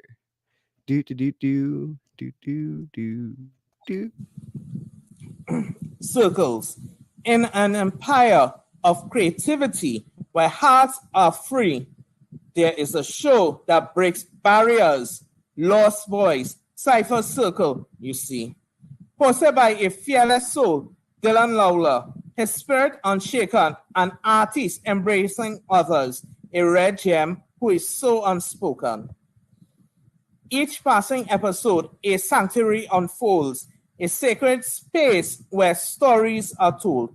Dylan, an orchestrator of unity, his purpose clear, to provide a haven unadulterated where art conquers fear. Lostboys Cypher Circle, a stage unlike the rest where artists intertwine with a flow untainted and blessed. No fragrance of deceit, no venomous lace. Only genuine artists embracing their unique place. Dylan, the guardian of untamed artistry, empowering others to unleash their creativity through spoken word, rap, art, rhythmic verse. He ignites passion in souls, lifting them from every curse. The beats reverberate, as hearts open wide. In this sanctuary, identities can no longer hide. From forgotten dreams to the unspoken pain, each artist finds solace, their truth and their reign. Blessings upon blessings freely shared with grace. Boom goes the Dylan might. The host, never judging, never misplaced. He stands tall, a beacon of strength when darkness looms, guiding lost souls, helping them find their own truths. Lostboys Cypher Circle, where dreams are born, where souls unite, their battles adorned. No space for boundaries, for limits or walls, only room for growth and inspiration for all. Dylan, the fearless artist, with vision so clear, creating a revolution, breaking through every fear. Lostboys Cypher Circle, a testament of his might, a symphony of voices embracing boundless flight. Come on, join the circle. Let your story be told.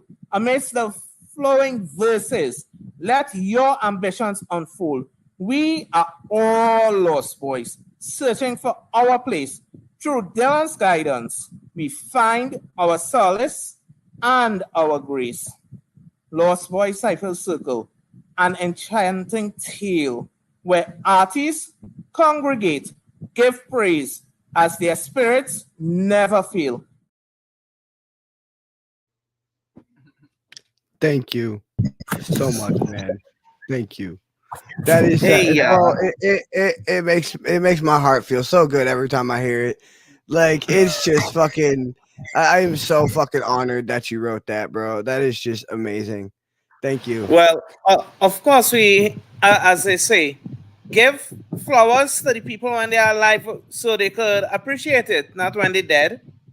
Absolutely. Yeah, we were talking about that last time you were on. Absolutely. And I really appreciate that, man. I really appreciate that. I mean, I don't plan to go anywhere anytime soon, but I do appreciate the flowers. Yeah. For sure, Well, for sure. as they say, we don't even know because Antonin said it's Data Slim Shady. We're gonna get right into it because all right. First of all, let's start with your background here. You got all of Eminem's fucking albums as your background. You're for this version, yeah. You're clearly coming in with something Slim Shady themed. That's pretty obvious. And it's my story prose. I can already tell just from the few messages that we've shared back and forth that you are as excited for this new album as I am, and I don't care. Everybody, you know what? Most of the people watching this probably aren't as excited. They don't even care about Eminem anymore. I do. Fuck you. Still one of the best selling, still one of the best lyricists of all time. Y'all can go fuck yourselves. And this album is going to be amazing, and I am so fucking excited for it. So I just been waiting for the chance to express how excited for this album I am. Okay.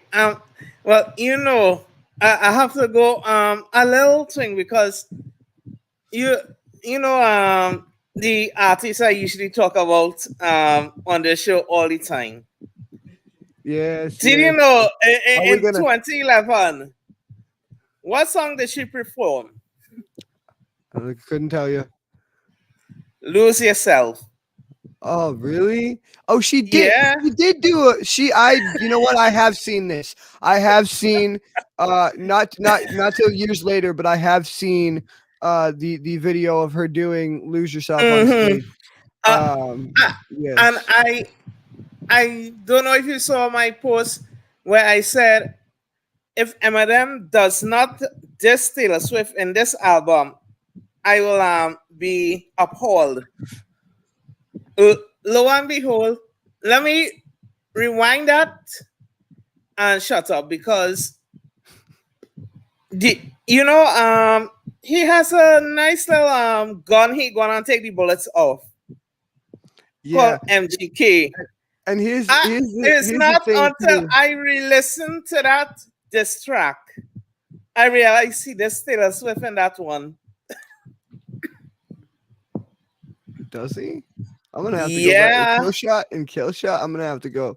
yeah. I hear Uh, my man Caleb's like, huh? He's like, uh-huh. I'm gonna have to go back and play that one over.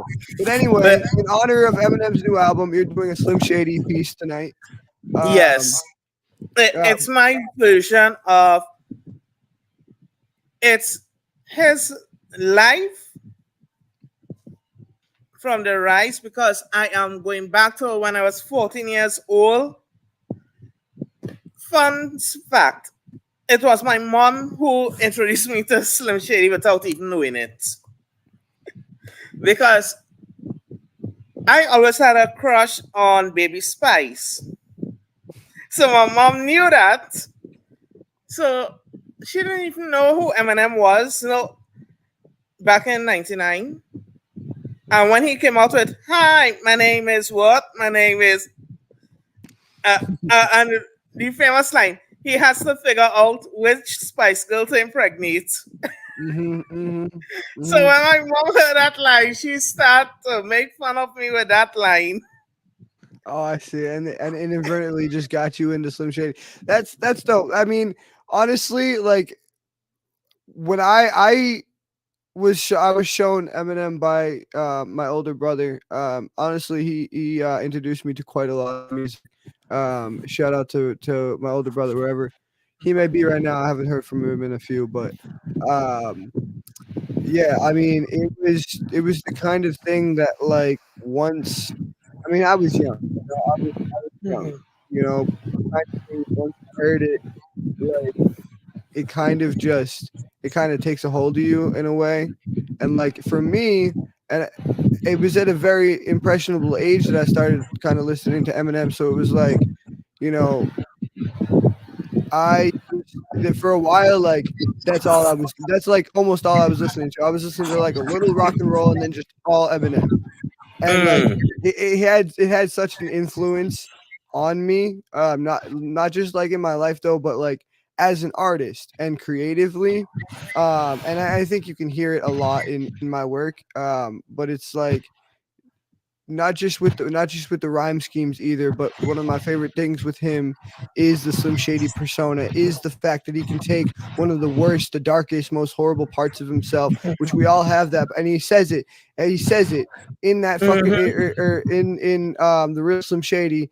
We all have a Slim Shady inside us, like every one of us, and the fact that he turned the darkest part of himself in not only the best part of himself, but the most lucrative part of himself and the most lucrative rap career in history. Like, just, I mean, it's just astounding.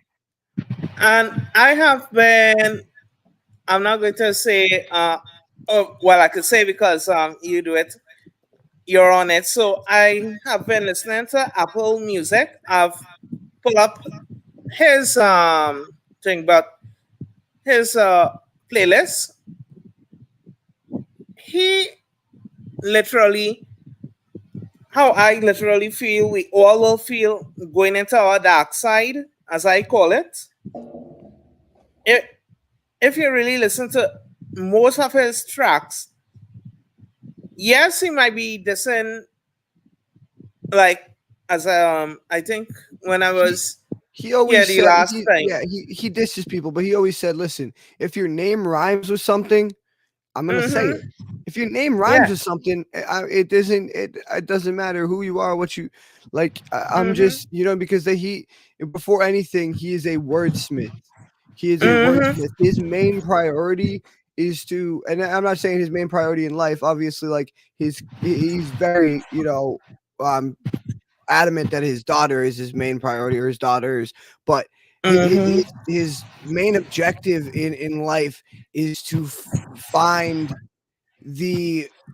just push the bounds of words and find every combination of every syllable that, you know what I mean, and his outlook on wordsmithing and word crafting is just so insane.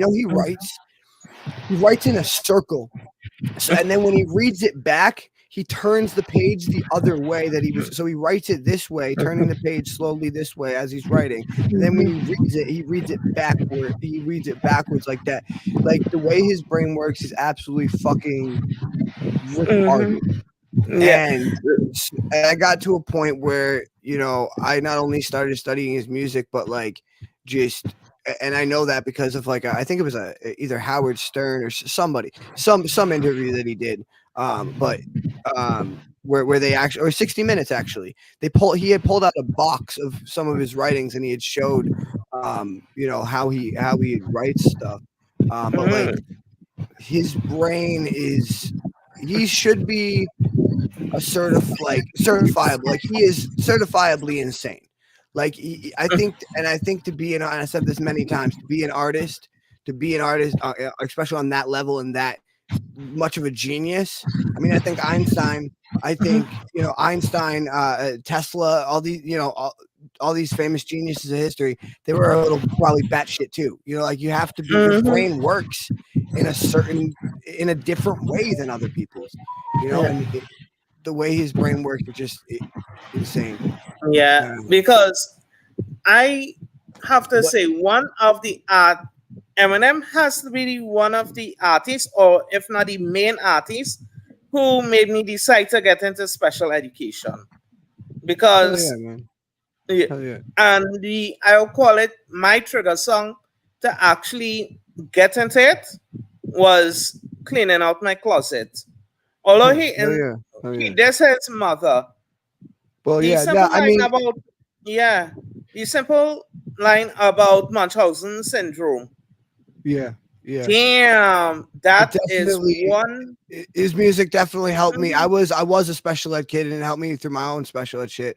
But I don't want to take up too much more time. I want to get into your piece and let you do it because we do got more to do. But The Rise of Slim Shady. I'm really excited for this. I'm gonna just drop myself out of here and let you get into it.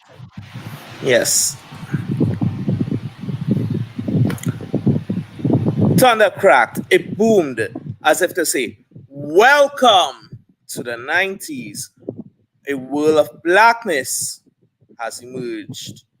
A hope of the next generation unknown.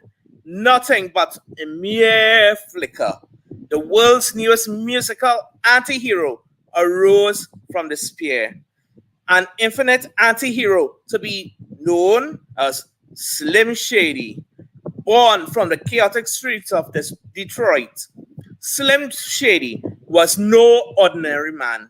He was forged in the fires of struggle on the 8 Mile of his soul, etched with pain of 1,000 broken dreams. One fateful night, as the city lay under a blanket of shadows, Slim Shady felt an awakening. Look, if you have one shot, one opportunity to seize everything you ever wanted, in one moment, would you capture it or would you let it slip? These words screamed in his mind. He lost himself in the moment while freeing the world. A hoodie pulled up over his head. A lost boy vented into the heart of the city. The air was thick. Tension.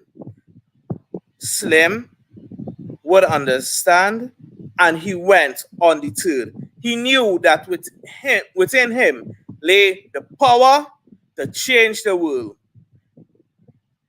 I'm not afraid to take a stand. Everybody, come take my hand.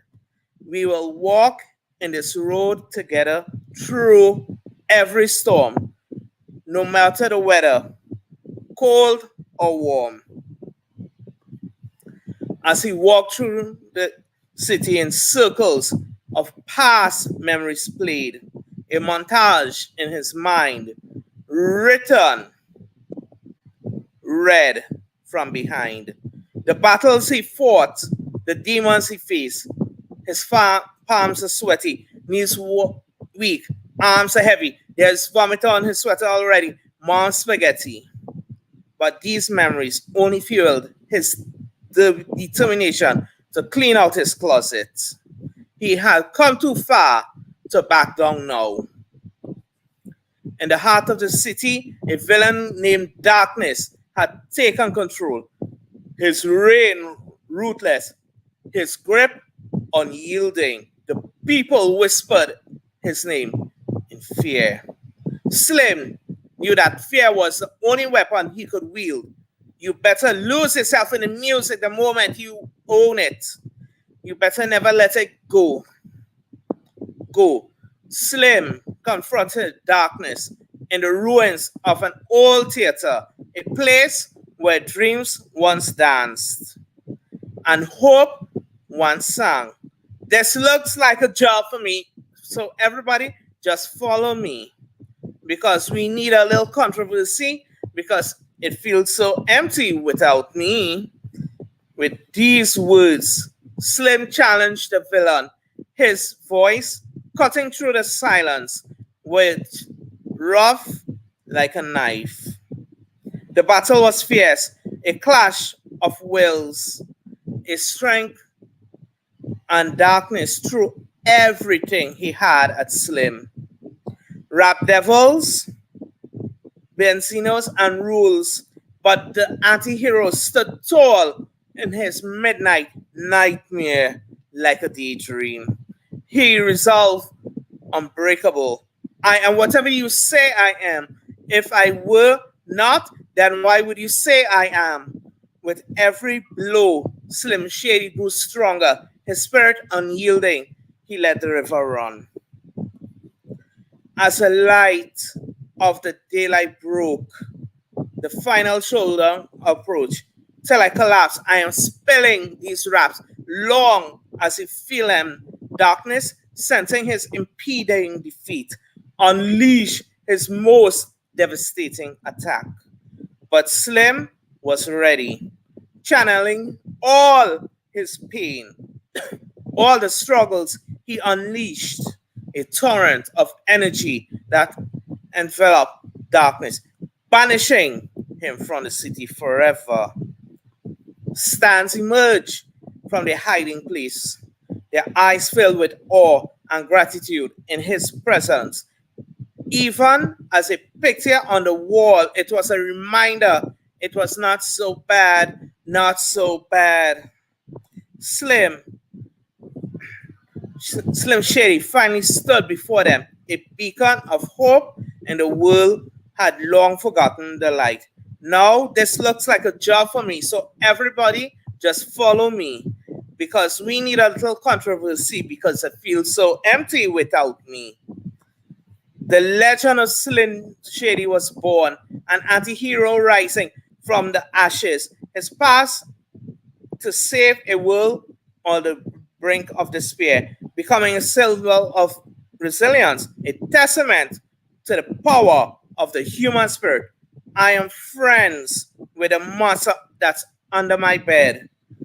Get along with the voices in my head.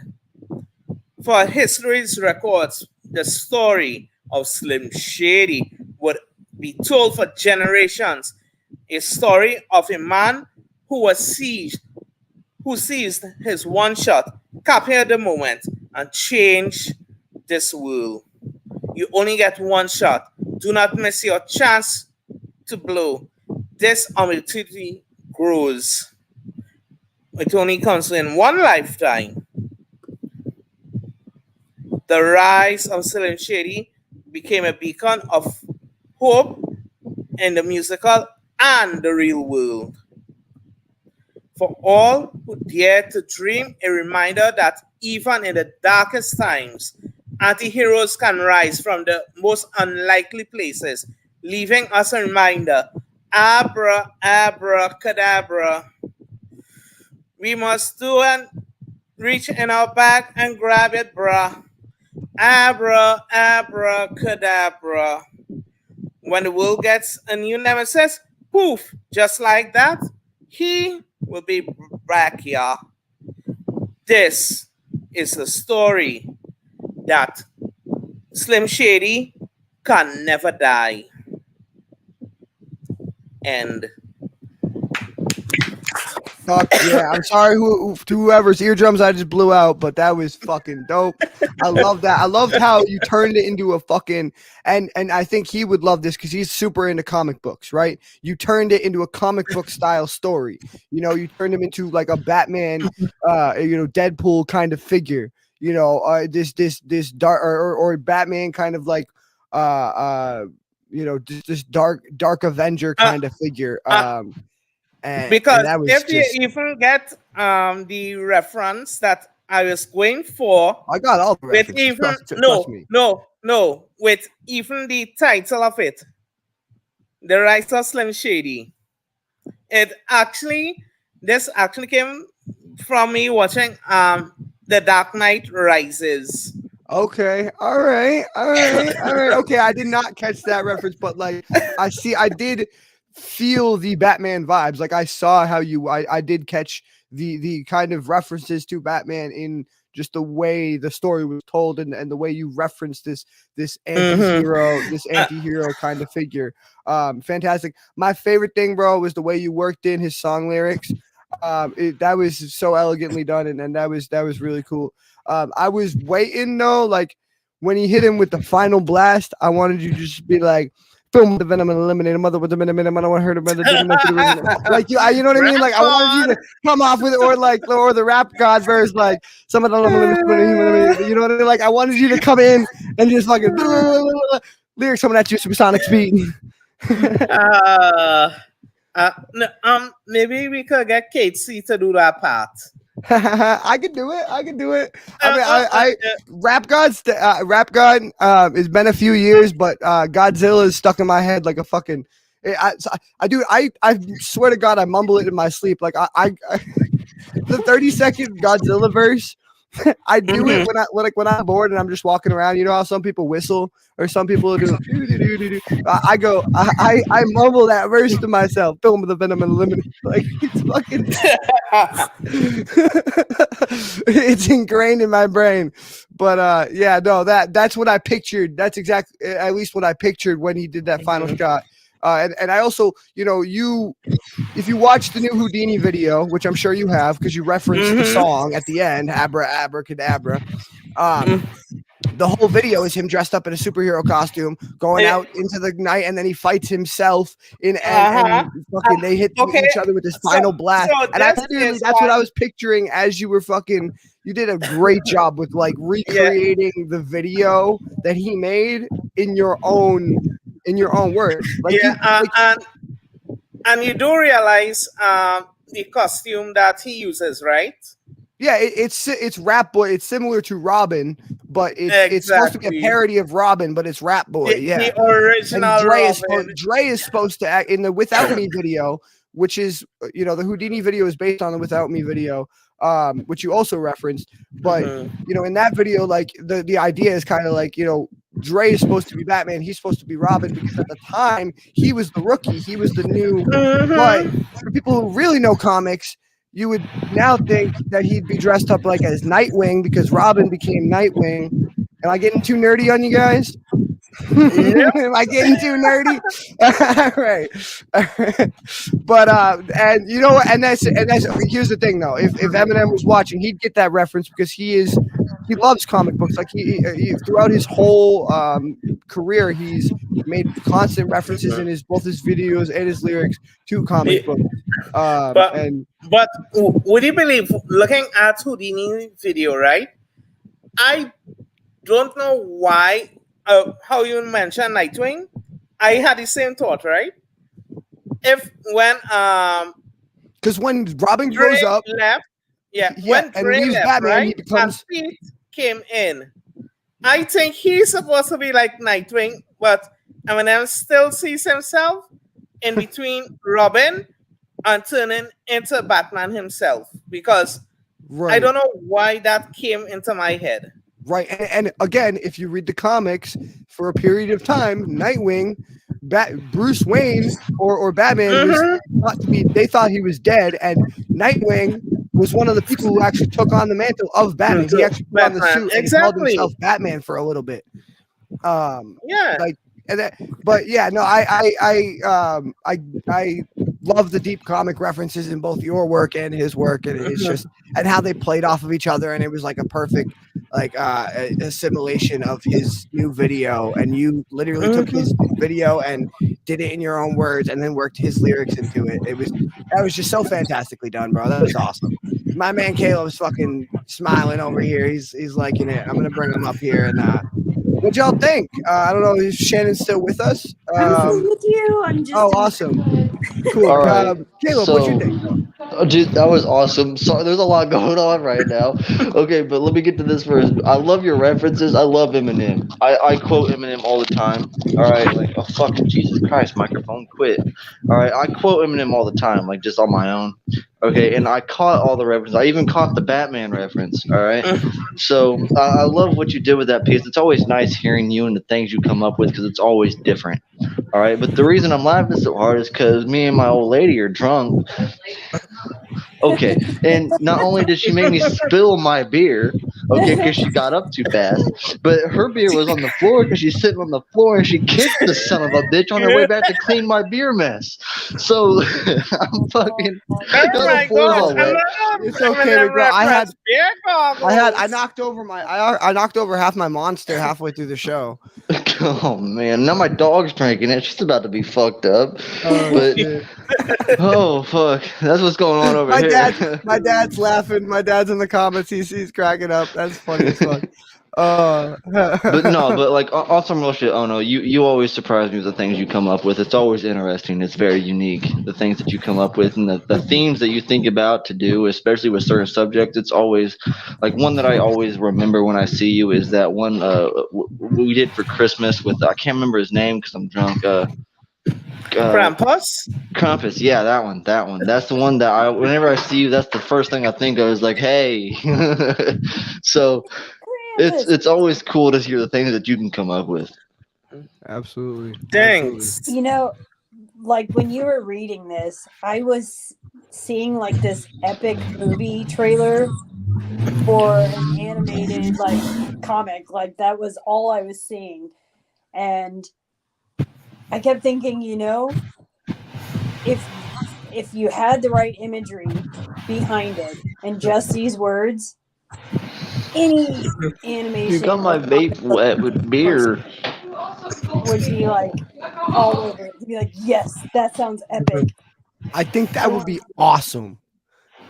Yeah.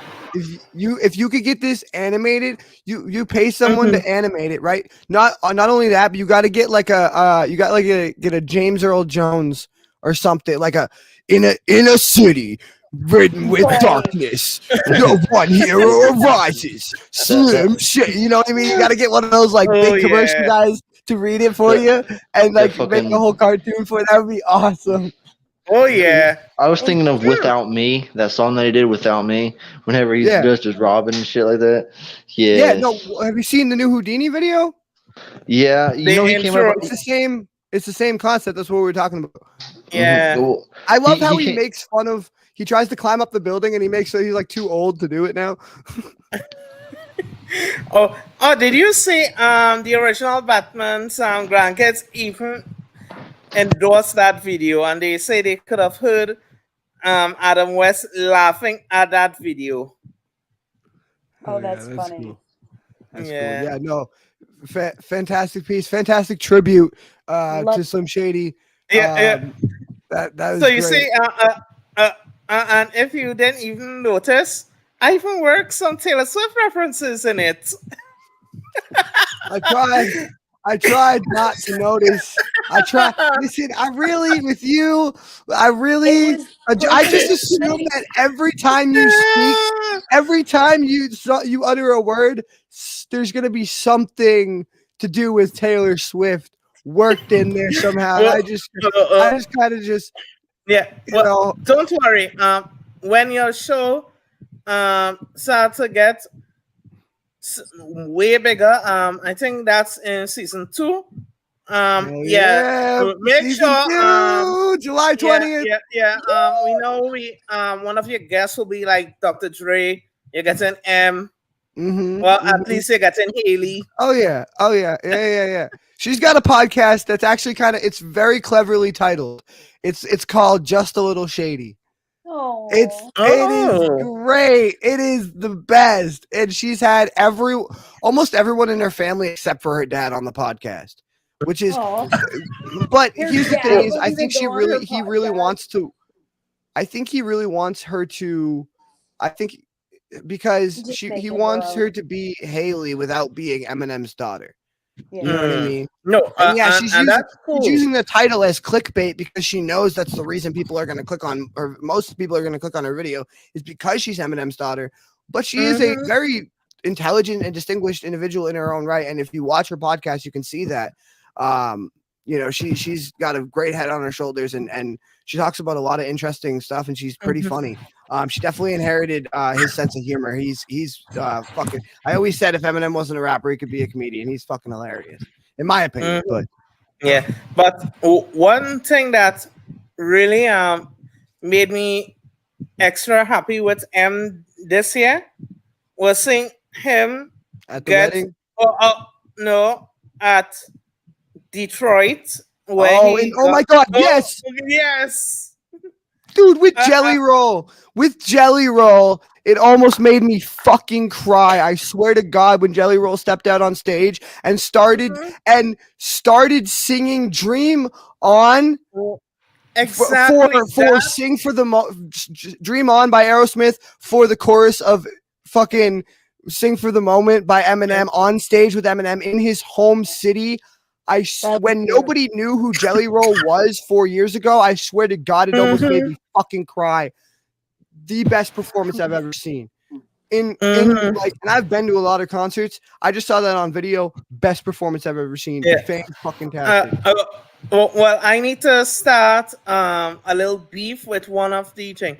Why did he have to get Ed Sheeran to do Dido's part? He could have gotten Dido. I cannot stand Ed Sheeran much. You know what? I will not abide by the Ed Sheeran slander on my show. I'm sorry. That is something we can't stand for. Listen, if you're coming here with Taylor Swift, and insulting Ed Sheeran, you better get your fucking shit lined up, my friend. Lined up. Wait. Right? Hey, that shit with Ed Sheeran and Eminem and fucking 50 Cent. Ed that Sheeran slapped. is fantastic. Okay, so here's my response. Here's my response to your question. First of all, Ed Sheeran is a fantastic fucking singer. If you don't believe me, go listen to the song that he did for the movie The Hobbit. I think it has fire in the title. I forget what the fuck it's called. Just look up Ed Sheeran Hobbit song and you'll find it. He did it. So he is fantastic. Yeah, he does a lot of poppy songs, but he is a fantastic singer. He can also fucking rap. The second thing is, yes, he did do that song with Ed Sheeran, but there was another time he performed it with Steven Tyler. He at the Rock and Roll Hall of Fame. Or I think it was at the Rock and Roll Hall of Fame when he got inducted in 2016 or 18, whatever. He performed it. He performed it with Steven Tyler. No. Oh, I thought you were talking about "Sing for the Moment" with Aerosmith. No, I'm talking about. He's done that. With I'm talking about Dido, the one he did initially with Dido, and then Stan. Because even like when Elton John did it, right? Elton John was great. Brought out a different version of Dido verse, right? Mm-hmm. But in that moment, Ed Sheeran doesn't have thing. He should have come out with River Run because he and Ed did that song together. I thought it was a great song, and I actually thought Ed's part in that song is better than Eminem's part in that song, and I am a huge Eminem fan, and I thought the Ed Sheeran singing chorus in that song was lyrically like just the way it made me feel inside, and as far as a singing standpoint, better than Eminem's verses in the River. I love Ed Sheeran. Yeah. So, I love Ed Sheeran too, but that's obvious. I'm a 40-something white lady. Well, I mean, but I know, and if you don't believe he can rap, he made a song with M and 50 Cent, strictly rapping. Fantastic song. He also rapped with a couple other British rappers. Those are I don't know how you feel about British rap, but very good no, songs. I actually Um, like some of the British rap. um, But but yeah, no, okay, I have to Ed look. Sheeran I can have to rap. look at Sharon rapping. Yeah, he can, and he mentions it too. He's like, most people don't know that he can rap, but like, yeah, he can. He's got some bars. He's got some Yeah, bars but for sure. no. What killed me with Ed Sheeran? I cannot stand love songs. You know what? And Yeah, but you yeah, know what? Hey, listen, you can't again. You can't come here with Taylor Swift and tell me that you hate Galloway love Girl songs. was I get out of fantastic. here. Get out of here. Her whole no, catalog is based on love and breakup songs. Don't even yeah. Don't No, well, even come here with that. my own. Yeah, look at my versions of the Taylor Swift songs that I like right now. Who is afraid of little old me? All right, all right. Well, anyway, that was a fantastic tribute, bro. That was a fantastic piece. I'm gonna move on with the show and get us back to Caleb for his second piece, and then we'll do you for yours, and yeah, and then I'll do one to end us. So we got 3 pieces left, guys, and that takes us back to Caleb. Obviously, Shannon's still going to be commenting and giving her feedback, but she only had one piece she wanted to perform tonight. But anyway, what's the second piece you got? Joker. All right. And there's a lot of referencing. Have you ever watched the movie, all right, The Joker with Ashton Phoenix? That's not how you pronounce his name, but sure. You know what I mean, though, right? That's not at all. It's wait, hold on. It's Joaquin Phoenix, and Oh, you but know, it's because yes, I have. either way, Mr. I Phoenix. have very mixed feelings. I don't really like the movie, to be completely honest with you. I love Joaquin Phoenix in Walk the Line, where he played Johnny Cash, one of my favorite movies of all time. But I don't know. It wasn't. And that's understand. It's It not the didn't actor. feel like It's it didn't the. feel like a good Joker origin story to me. It's It felt like a psychological thriller, but not a comic book movie. well, it's the concept that they tried to portray. You know what I'm saying? Yeah, I get what they were going for. I do, but he And came off less insane and more. I can't use the R word anymore. Yep. Mentally handicapped. You know what I mean? He Yep. came off more mentally handicapped rather than insane, which is what the joke. You know what I mean? hmm I don't know. It kind of threw me off a little bit, but it Well, was okay. I liked the concept that they tried to go for. All right. Like the way that I would have portrayed this character is kind of how I put it into this song. Because whenever I think of the Joker, I think of this fucked up individual. You know what I mean? Like like in some of the comics, even in some of the animations, he is fucked up. Like he told Batman a joke, okay, about like there's 2 insane people that escaped the asylum and they're on the roof, right? And one jumps over just fine, and the other guy was like trying to light across and he says, "You think I'm crazy? If I try to cross, you're just going to turn the light off and I'll fall." Because they're trying to jump from building to building, right? I can't remember. I think it's just Justice League, but either way, and like whenever I think of the Joker, I think of just Pretty a sure bunch of it's fucked up shit. I don't know if there's a movie called The Killing Joke, and it's the Batman and Joker. It's one of the darkest Batman and Joker stories, and it's one of the very few times you ever hear Batman laugh. Yep, that's the Like, same thing I'm talking about. That's the yeah, same. yeah, it's That's the end of yep. You're talking about the end of The Killing Joke, and that's on HBO. Is That's it a free really? plug. That's a I'm free gonna plug. watch Shout that out because I gotta HBO. watch it again. I have to watch that again because that was so good. But that's what I think about whenever I think about the Joker is he is a mentally insane person, and Right. not Yeah. even that. Like his ideology is so logical that it's hard to argue against.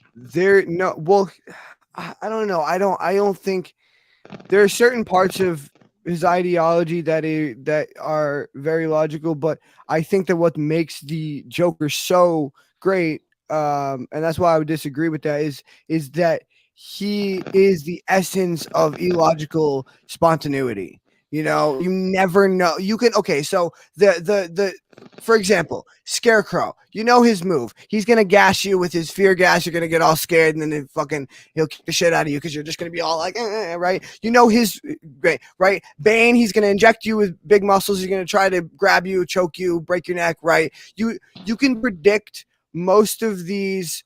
Catwoman. You can predict most of these villains' attacks and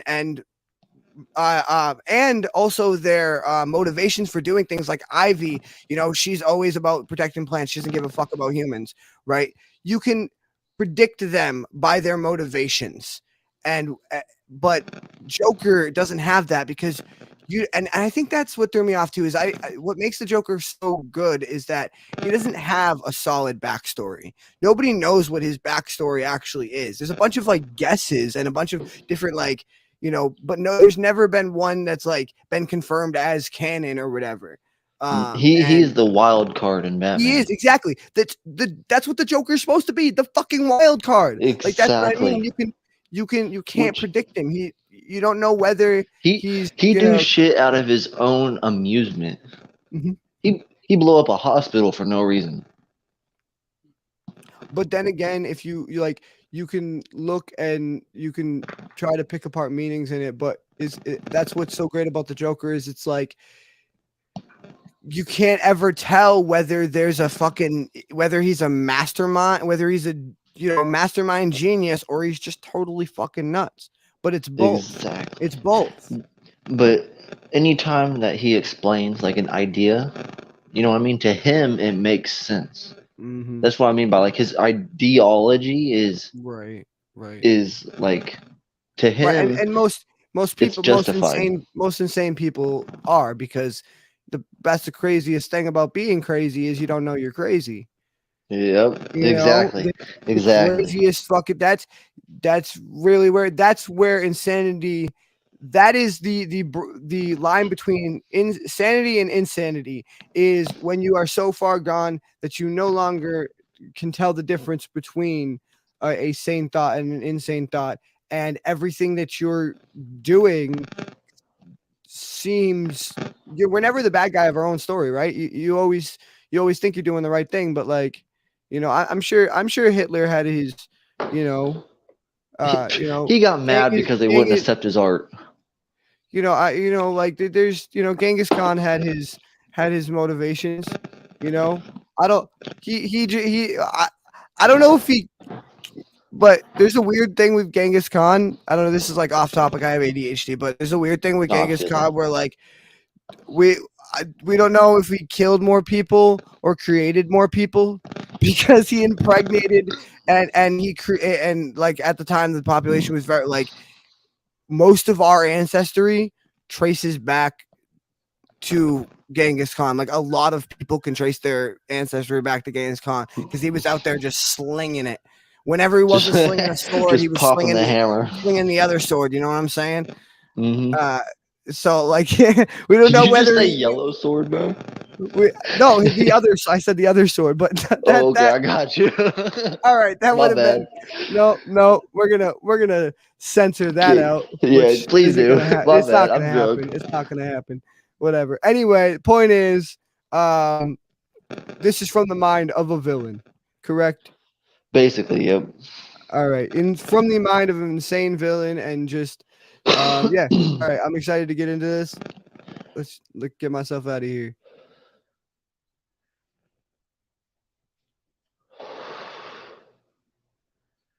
Mindless thoughts shed through the vocal leak and seeping up the yada you. Approaching roaches bring insanity, you plague. I bring calamities, tearing through your house like locusts, a playing field for me. So I'm sweeping through and taking what I want. I'm breaking limbs. Try to stop me if you want, just know you'd fail. Come out with less than what you have into grave with wooden slabs. Fuck them, fuck their feelings. I'm for real, making deals, stealing bags, busting cash, real money and popping tags. I'm at war with invisible enemies, so If you catch me walk alone, you caught me thinking deep. Like, that thought's unbearable. It's contagious. The negative energy flowing out of me and into you. Feel the ball bearings torn from the sockets and knock your brain loose. My every thought just jumps nooses, dodge bullets and bust fuses. Uranium bars meld the gold verses and leave compact hearses filled with intact persons, alive and breathing but heaving when that oxygen starts leaving. Snap. A mental break, don't turn the page. When my demons rage, a waking dream turns the room around the sound. Chitter, chatter, voices that don't matter. Turn my brain to clay plaster like concrete statues fill the room with me with every face that looked disgraced. I smiled back cause damn, that's me.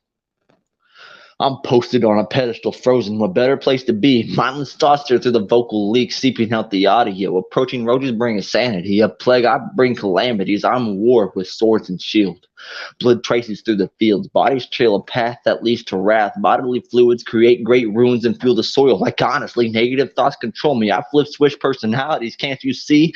The car switch lanes when the words don't sound the same. Read lyrics and realize each verse is a different spirit. Can't you hear it? The guns blazing with wheels squealing. I'll drive by with this Mac I'm concealing. Fuck around and find a 9 and some brains on the ceiling. When red stains mark dreadful things, the insanity in the booth evolves from living proof. Screaming any word I choose, what's to lose if I let my words cure the voices and my thoughts become elusive? Is spitting exclusive bars so hard that it makes a prison in the yard? I'm rapping long division to secure my provisions.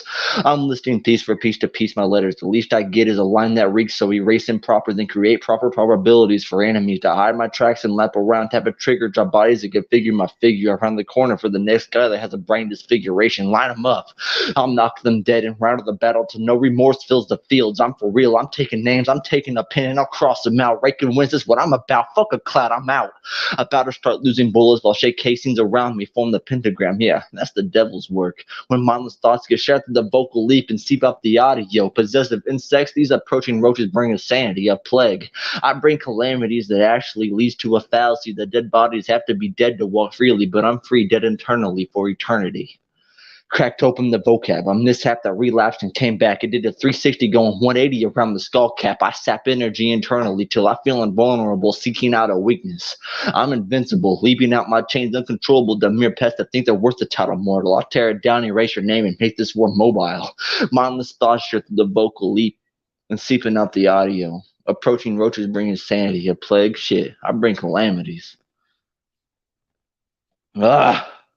Yo, god damn, bro. Can you hold up real quick? Can you go back over that fucking does a 180 around the fucking like can you Going do 180 that, around the I did a 360 going 180 around the skull. Yeah, bro, hold up. I just closed my oh man, that caught me by that was a same flip on words and like the way you flowed that was fucking fantastic, bro. Hold up. Can you still hear me?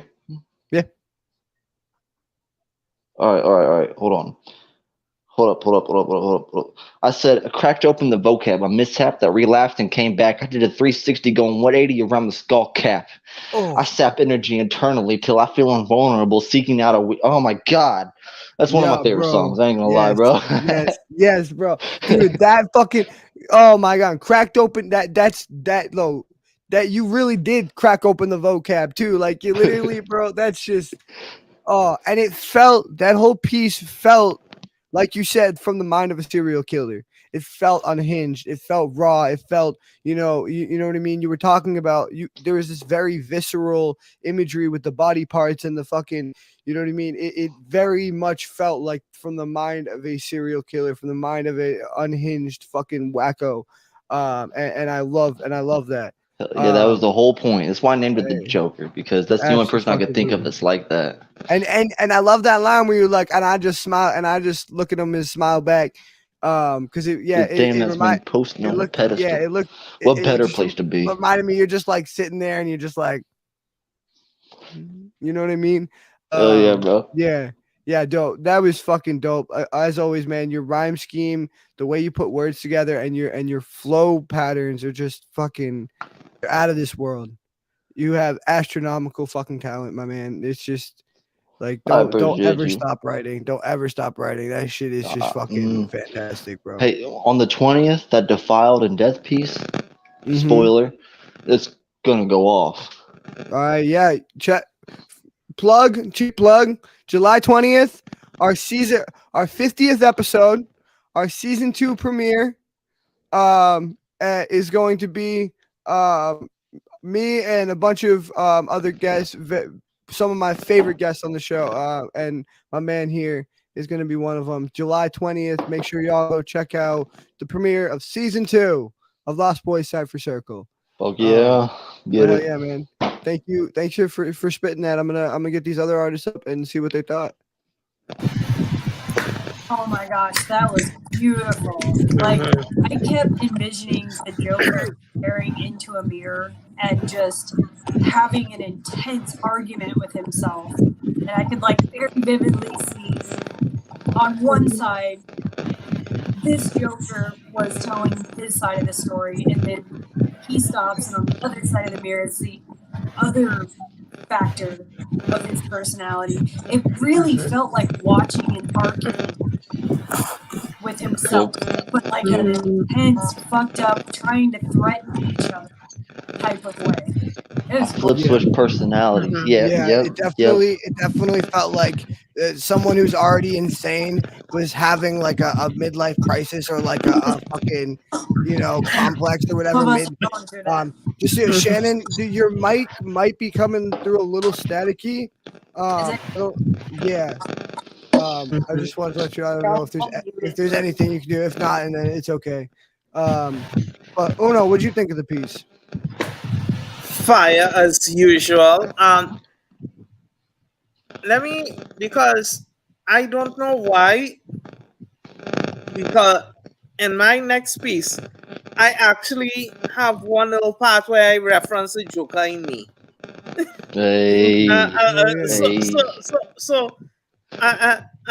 Tonight's show is like a Eminem Batman tributes kind of thing. Hell yeah. It's going off. I have a piece that has like all like a whole bunch of different heroes on it. I put it on here one time, but I think I fucked it up, to be honest. But like I have a piece on here where I'm referencing a whole bunch of fucking superheroes. It's pretty fucking. I gotta do that one again. Hell yeah.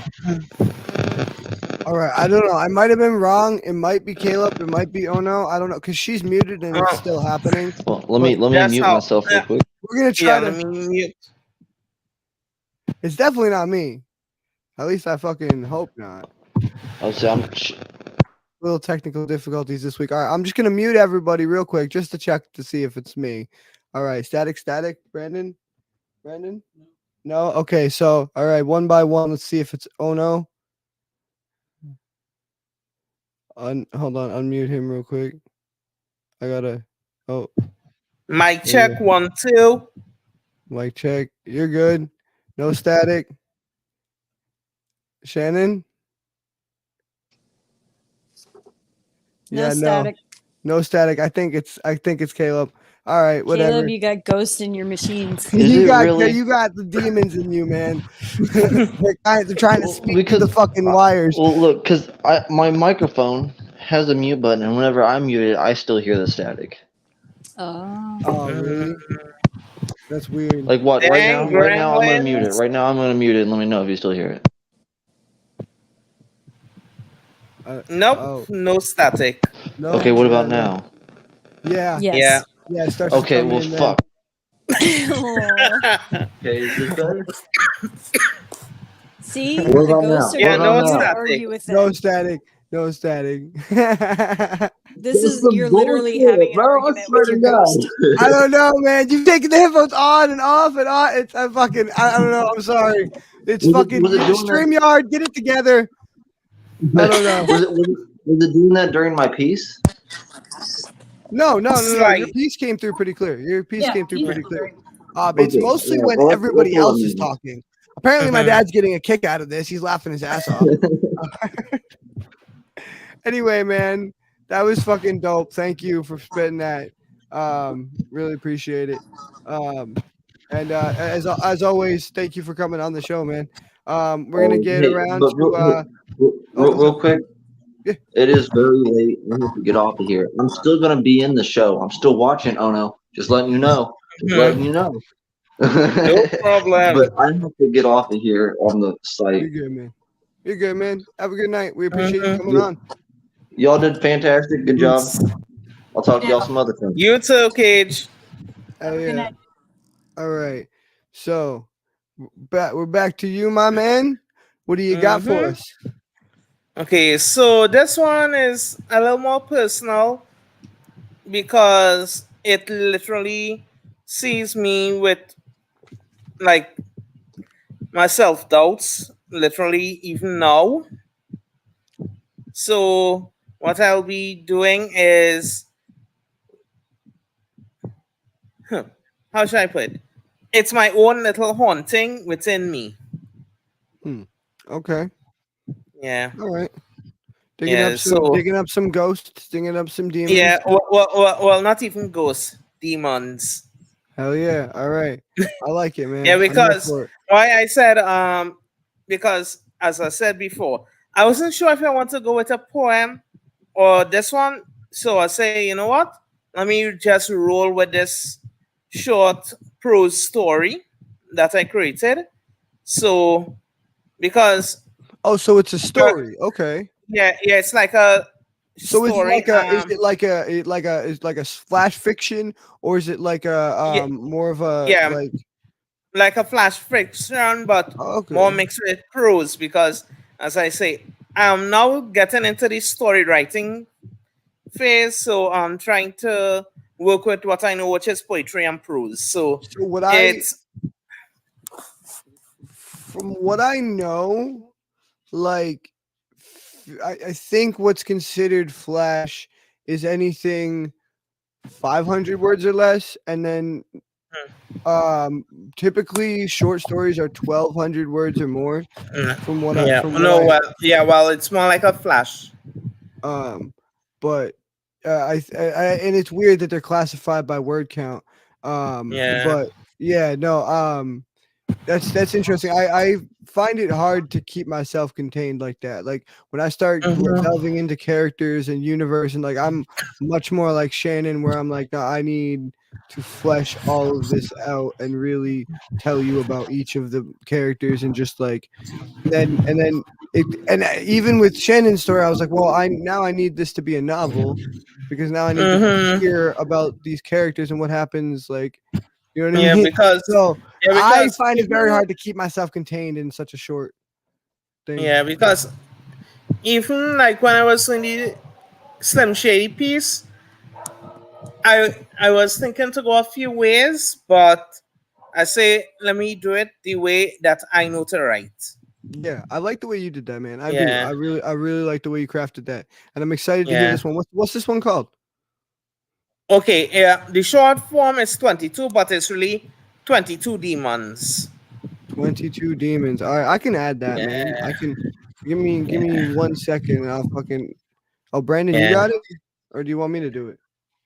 yeah, I got it, bro. You're good, but all right, yeah. but Because if I'll I drop my went with the poem, it would have just been 22. yeah, man. Demons. See, that's how easy that is, right there. People think there's some great trick to fucking producing a show. No, you just click buttons, guys. You just click buttons, and it's not rocket science. But anyway, 22 demons. I'm excited for this. I'm gonna drop myself out of here and let you get to it. Yes. On the 22nd day, at the 22nd hour of every month's 22nd moment, the world around me transforms into a nightmare. Shadows lengthen and the air chills as 22 demons rise from the depths of darkness to torment my soul. I am haunted by their whispers, discordant, malevolent voices that remind me of all my deepest fears, my insecurities. Each demon embodies a different facet of my self doubt.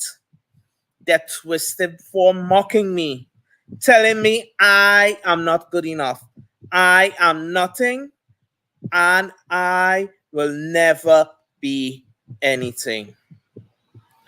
As the clock strikes the 22nd hour, I feel the icy grip closing on my shoulder, dragging me deeper into the dark side of my mind. That claw on my soul with its bony fingers, tearing away the fragments of my essence with each passing moment. The weight of their presence is suffocating, relentless pressure that threatens to crush me under its unbearable weight. The Joker inside me tries to fight back, pushing against the tide of despair that threatens to overwhelm me. These 22 demons whisper, screaming relentlessly. Their accusations cutting me into the core of my being in the darkness as I laugh through the struggle. A true Joker finding the glimmer of hope before it pushes me into the madness. That small flicker of light guiding me back from the brink of despair as I dance with the devil in the pale moonlight. These demons cling to my memory. So I cling to my memory of the brighter days, the brighter moments of what filled me with joy. The laughter I heard, the laughter I felt. I remind myself I am stronger than my fears. I can overcome the darkness that threatens to consume me. Each breath, I steel myself against the onslaught of negativity, refusing to succumb with the 22 demons taunt. Then, as suddenly as these 22 appeared, the demons began to fade away, their twisted forms dissipating into the shadows as the air grows warmer. The oppressive weight on my chest begins to lift. In the quiet aftermath, I am left shaken, unbowed, my spirit battered, but still unbroken. As the clock comes closer to midnight, I am once again in the darkness of the memories of the demons fading like a bad dream, a beautiful nightmare. I know those demons will return next month. The cycle of torment will begin again. For now, I am grateful that the 22nd day meets midnight, my playground, for the 23rd chance to catch my breath and gather my strength for battles to come. So, the 22nd day, 22nd hour, 22nd moment comes again. I stand firm against the 22, dragging me down, knowing that I am more than the sum of my doubts and my insecurities. I am a survivor, a darkened warrior in the darkness the 22 demons bring. In the days following the harrowing encounters of each month, finding myself haunted by the demon's words, the lingering sense of dread that clings to me like a shadow, bringing me down for 30 days and 30 nights. The memory of the twisted forms and cruel whispers of 22 demons linger in the corners of my mind, a constant reminder I am not enough. The next 22nd day approaches. I feel a sense of trepidation building within me, the fear of facing these demons once again. Deep down, I know that I cannot hide from them forever. I must confront these 22 demons head on. I must find strength within myself to banish these shadows that consume me. On the fateful day, I know that will happen as the clock strikes the 22nd hour and the world around me shifts. Once more, I will steel myself from the onslaught to come. The air will grow heavy. The weight of their 22 malevolent beings and their presence drawing near. Whispers growing louder in my ears. This time, I know my soul will be different as the hero in me stirs. A spark of defiance ignites my soul, a fierce determination to stand tall in the face of adversity. I refuse to be covered by demons. I refuse to let their words define me. With newfound sense of resolve, I shall meet 22 gazes head on, staring into the abyss without flinching. 22 demons, accusations rain upon me. I find my voice raising in defiance. I shall push back against their taunts, challenging their words. Their, I will find strength I never knew I possessed. Within a retort, their 22 forms shall waver, their power over me weakening as my inner light grows brighter. In the burst of pure determination, I shall raise my hands and call upon the strength that lies within me. A brilliant light erupts, my fingertips illuminating the darkness, banishing 22 demons back into the shadows whence they came. Their screams shall echo through the night as they retreat, their twisted forms fading into nothingness. The clock strikes midnight. The world becomes normal. I stand amidst the fading echoes of demons' torment, a sense of triumph swelling within me. I have faced 22 fears and emerged victorious, stronger, resilient, more than before. A newfound sense of confidence, I shall walk away from the darkness, knowing I am not defined by the doubts. I am not defined by insecurities. I am a warrior, a survivor, a beacon of light in the face of darkness. No more on the 22nd day, 22nd hour, at the month's 22nd moment, 22 demons no longer haunt me. They will no longer challenge me, knowing I have already overcome all 22 demons. End. Hell yeah, man. I love that. That was super uplifting. And I don't know what else to say, but besides, after that piece, I don't know about you, but I'm feeling 22. All right. That that piece made me, I actually am 22. Coincidentally, I happen to actually be 22 years old, but I don't know about you, but I'm feeling 22.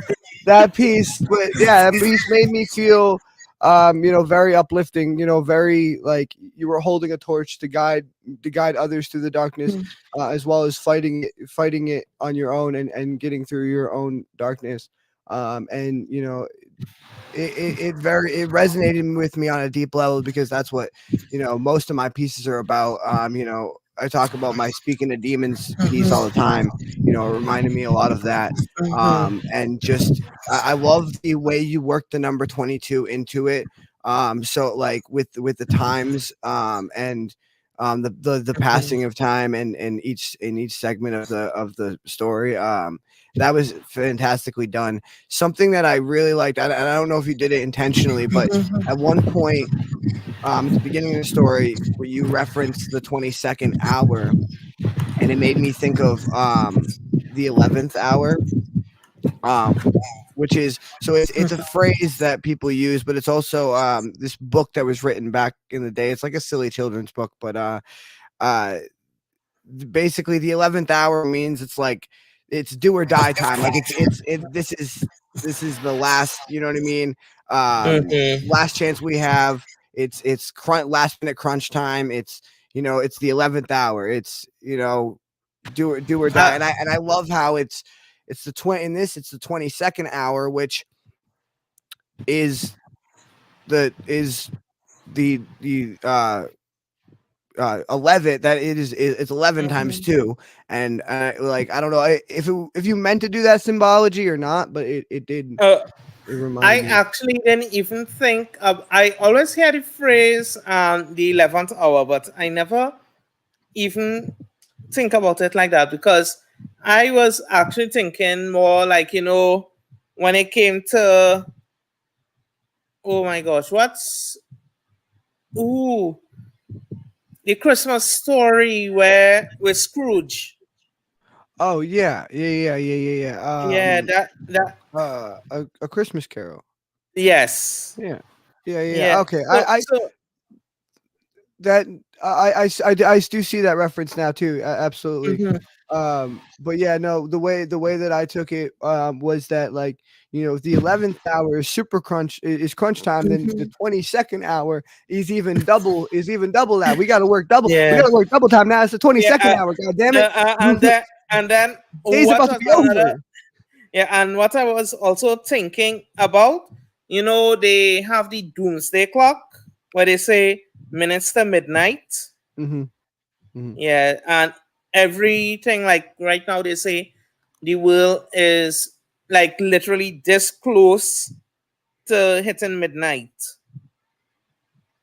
So now what would the demons do?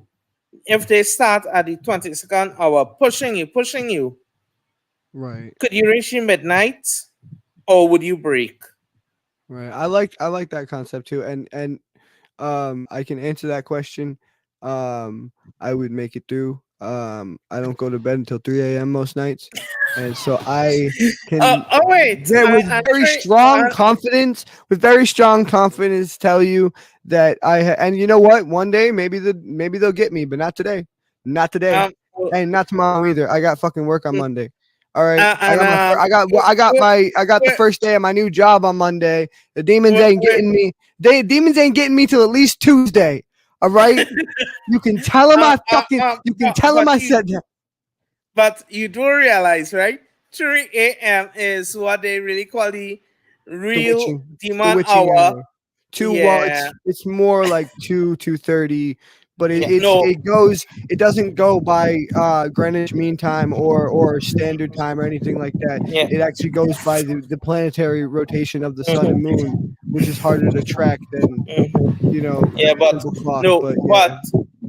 but I know they say between 3 a.m. and 4 a.m.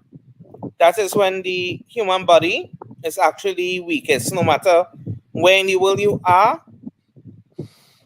There's a lot of what I've heard is that the and I don't want to get too deep into this. It's already been a long show.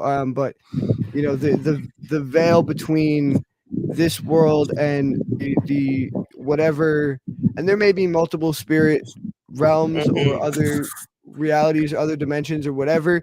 And I think that the veil between these things is thinner during those hours, and that's why we tend to, I mean, for most of the population, for those out when we're sleeping, we tend to have we get into that REM cycle or whatever, and we tend to have those crazy, vivid, otherworldly dreams. And a lot of people think that dreams are like you being in another reality, or you being in like, and there's a lot of like I said, I don't want to get into that. That's a whole fucking podcast. That's a whole other podcast. But yeah, I mean, there's definitely something to that. There's definitely something to that for sure. Yeah, because I can say definitely that is like between midnight to 3-4 a.m.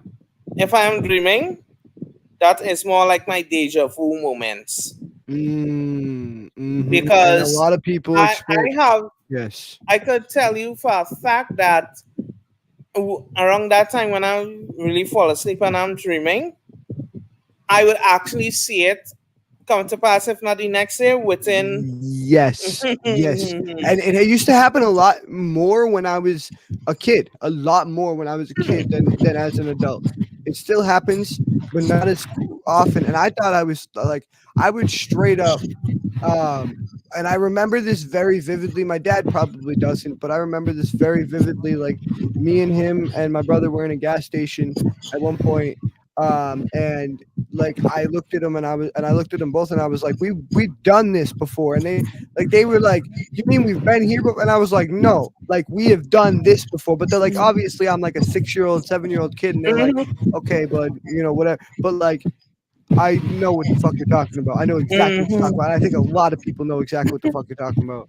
I think a lot of people know exactly what the fuck you're talking about. And I think humans, we have precognition. We only use 10% of our brain. And I think that we have the ability, we're just on the cusp of precognition and telepathy.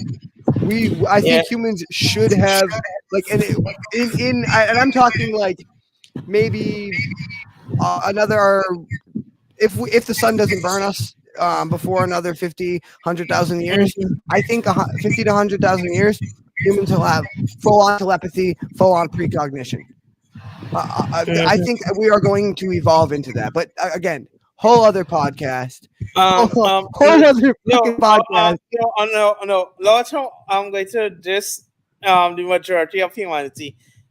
You saying a lot of people use 10%. I don't even think a lot of people use 1%. That, you know what? There's a lot of evidence for that.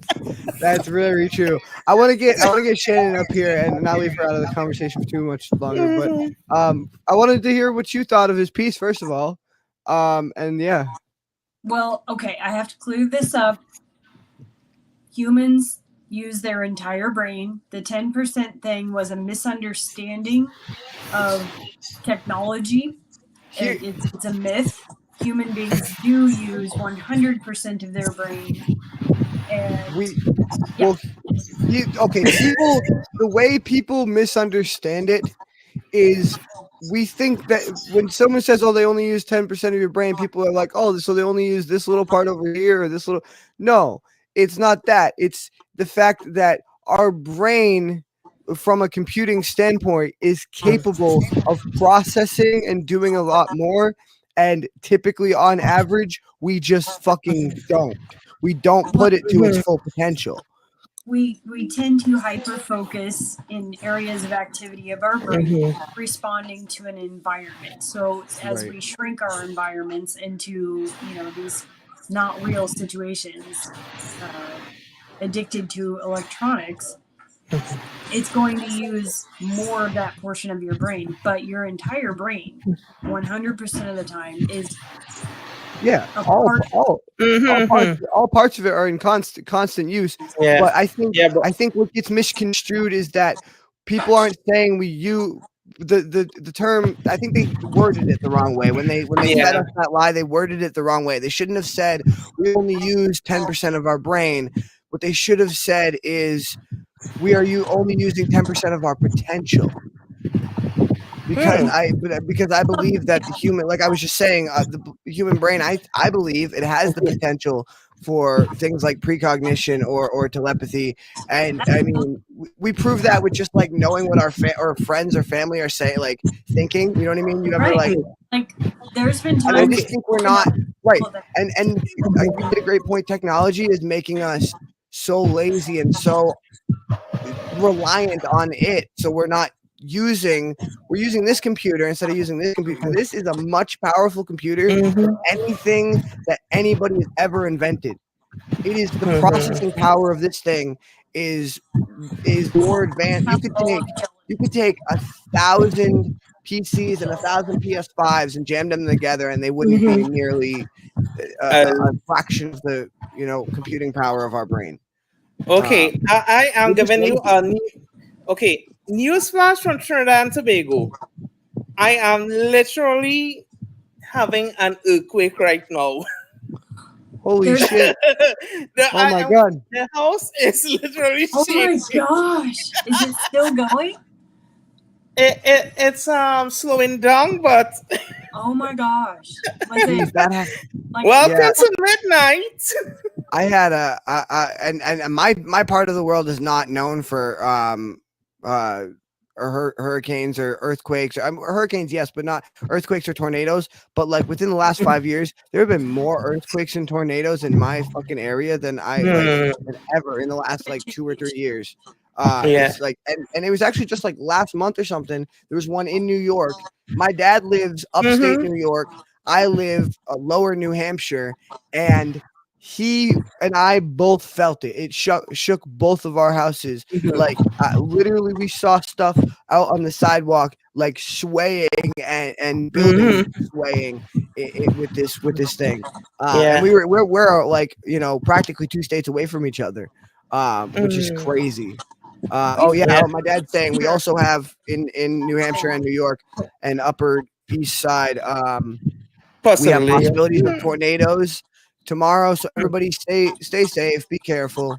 Because everybody please stay safe. because this is like the second time that I actually felt something like this. The first time was back in 2018, so this is not like a regular occurrence.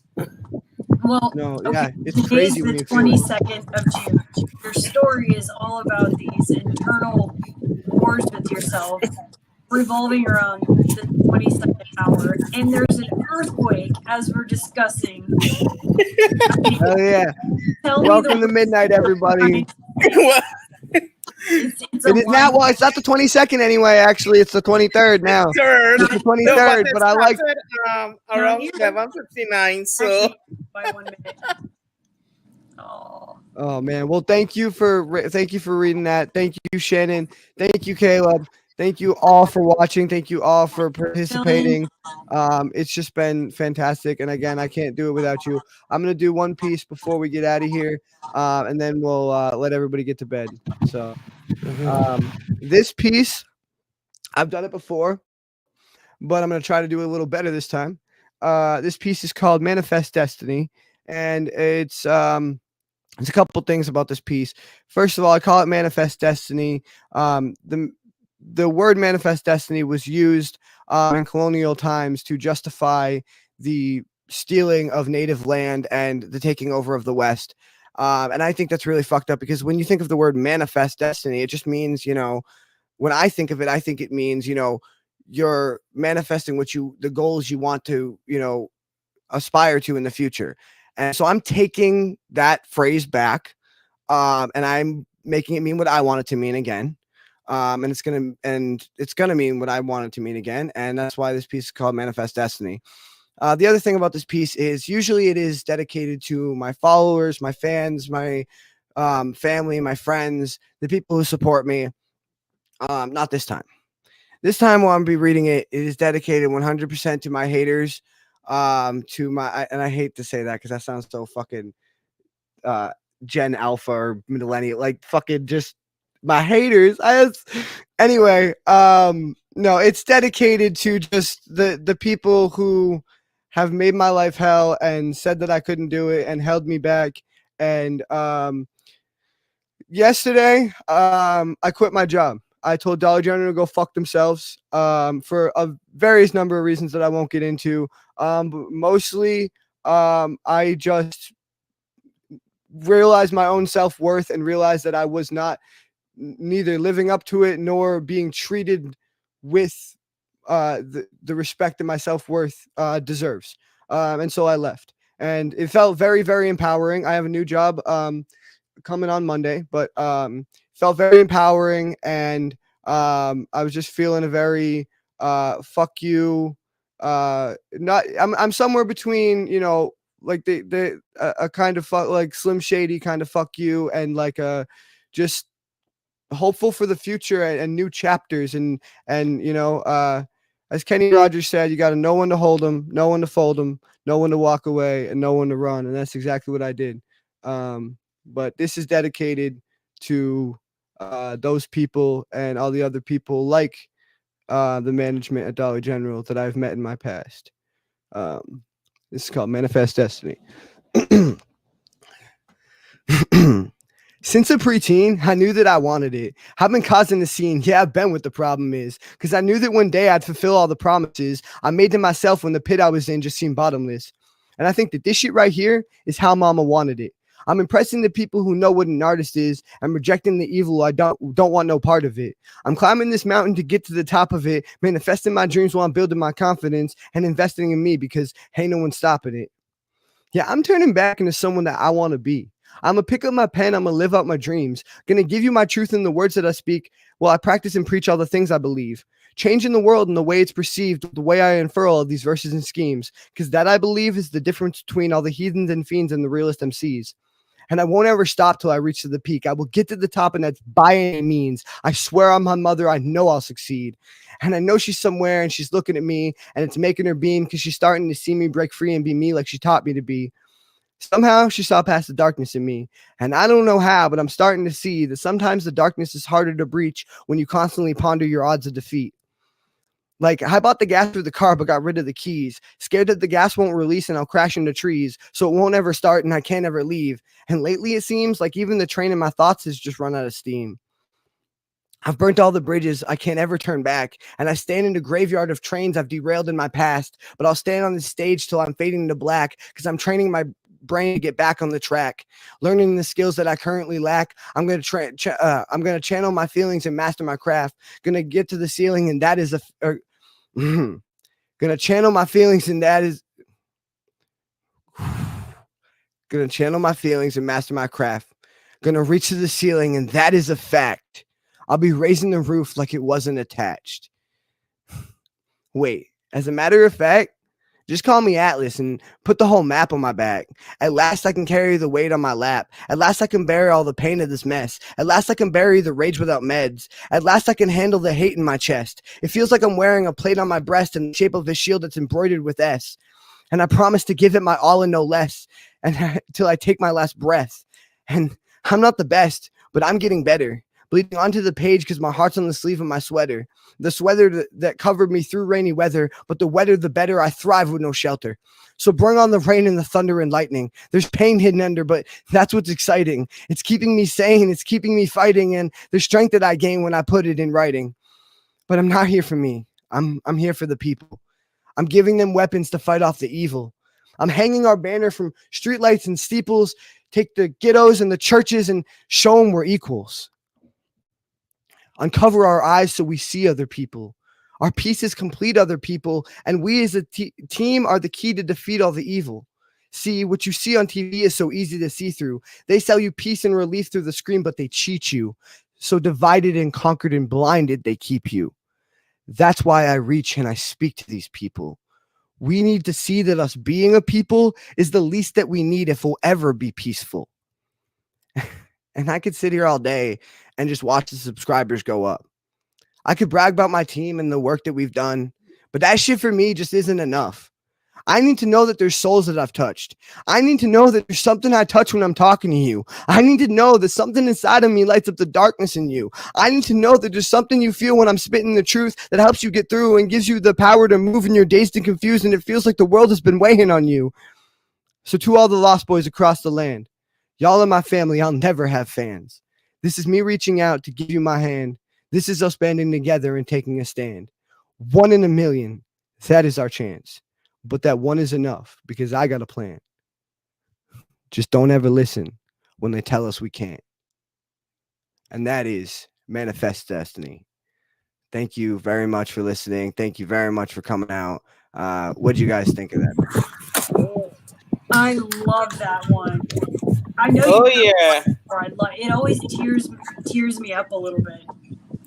That is the highlight of my version at 22. Thank Okay, you. so new news on the earthquake. They just said it was a 6.2 earthquake. Jesus Whoa. Christ. No. Holy shit. Oh my gosh. Do you need to like go outside and see if you're No. He's like, Well, nah, in the I'm morning. good. Just let the world ends, you Yeah. know? Hey, the world ends. Fucking Lostboys Cypher Circle. It's a great place to be when the world ends. Fuck yeah. My dad Oh said you yeah. all kicked ass tonight. And I agree. Thank you all so much. That was fantastic. Here's the new chat. I only have water right now, but my liquor's all the way over there. Here's to new chapters. Here's to new beginnings. Here's to our season 2 premiere next month. Here's to all Yes. the incredible artists like you guys that make this possible. Thank you, Shannon. Thank you, Ono. Thank you, Cage, or Caleb. Just thank you guys so much. You are Glad to be literally part of you make, it. like I said in my piece, y'all are my family. I'll never have fans. Like, you guys make this what it is, and it really is a family. And it's the Yes. best community. It's the best community in the world for me personally. You know, I like, think it's just, there's nothing like it for me. Yeah, and well, don't worry. On the 20th, let me see. Circles 2 going to drop. I don't know what it is yet, but just wait for it.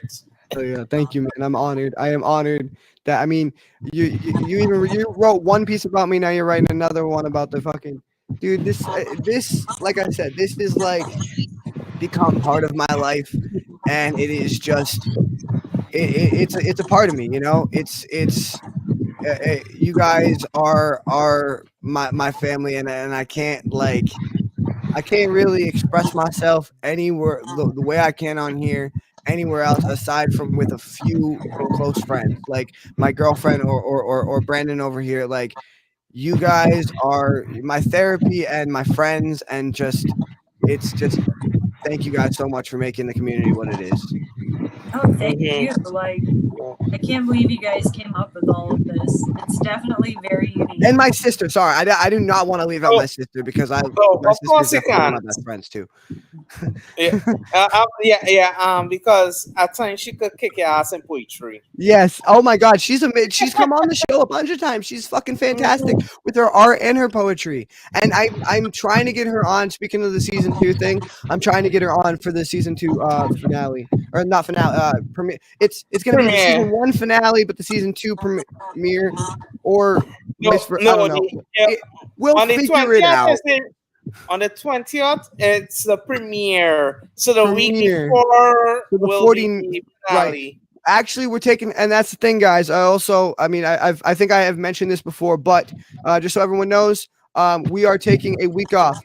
July 13th is going to be our week off. So we'll have the show. Let's see. We're going to have the 29th for the next week.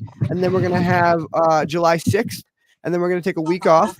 And then we're going to come back for July 20th for the season 2 premiere. So and Ono is going to be on that season 2 premiere. So keep a lookout. Stay And tuned. hopefully I will be dropping this. Well, this is just a mock-up first. I don't know if I'll use it yet as a book cover. Some new artwork for. Oh, okay, cool. I like it. I like it. I have to thank one of my friends. Her name is Hannah. So thank you for the Shout out, Hannah. She's doing a second version for me to choose which one I want. Hell yeah. Well, I am very excited to see it. I'm very excited to have you all back on again. Thank you all so much. Brandon, can I get a subscribe, follow, tag up here, please? Thank you all so much. As I just said, subscribe, follow, like everything helps. Your donations on the Cash Apps and everything help too. But mostly, we just love your support, and that's really what drives this thing. Like I said, the people and their personalities and their support are what drive this thing. So go give it a like, go give it a follow, go give it a heart. All your support helps. Facebook, Instagram, TikTok, YouTube, Spotify, Apple, iTunes. If you want to get into making it part of your regular routine and you can't watch the live shows, just like Shannon here, I put it up on all those platforms in the audio version. So make sure y'all go check that out. And most importantly, have a wonderful week, a wonderful night, and we'll catch y'all 9 p.m. Eastern next Saturday on YouTube, Instagram, and Facebook. Thank y'all so much for coming out. Peace out, everyone. Thanks.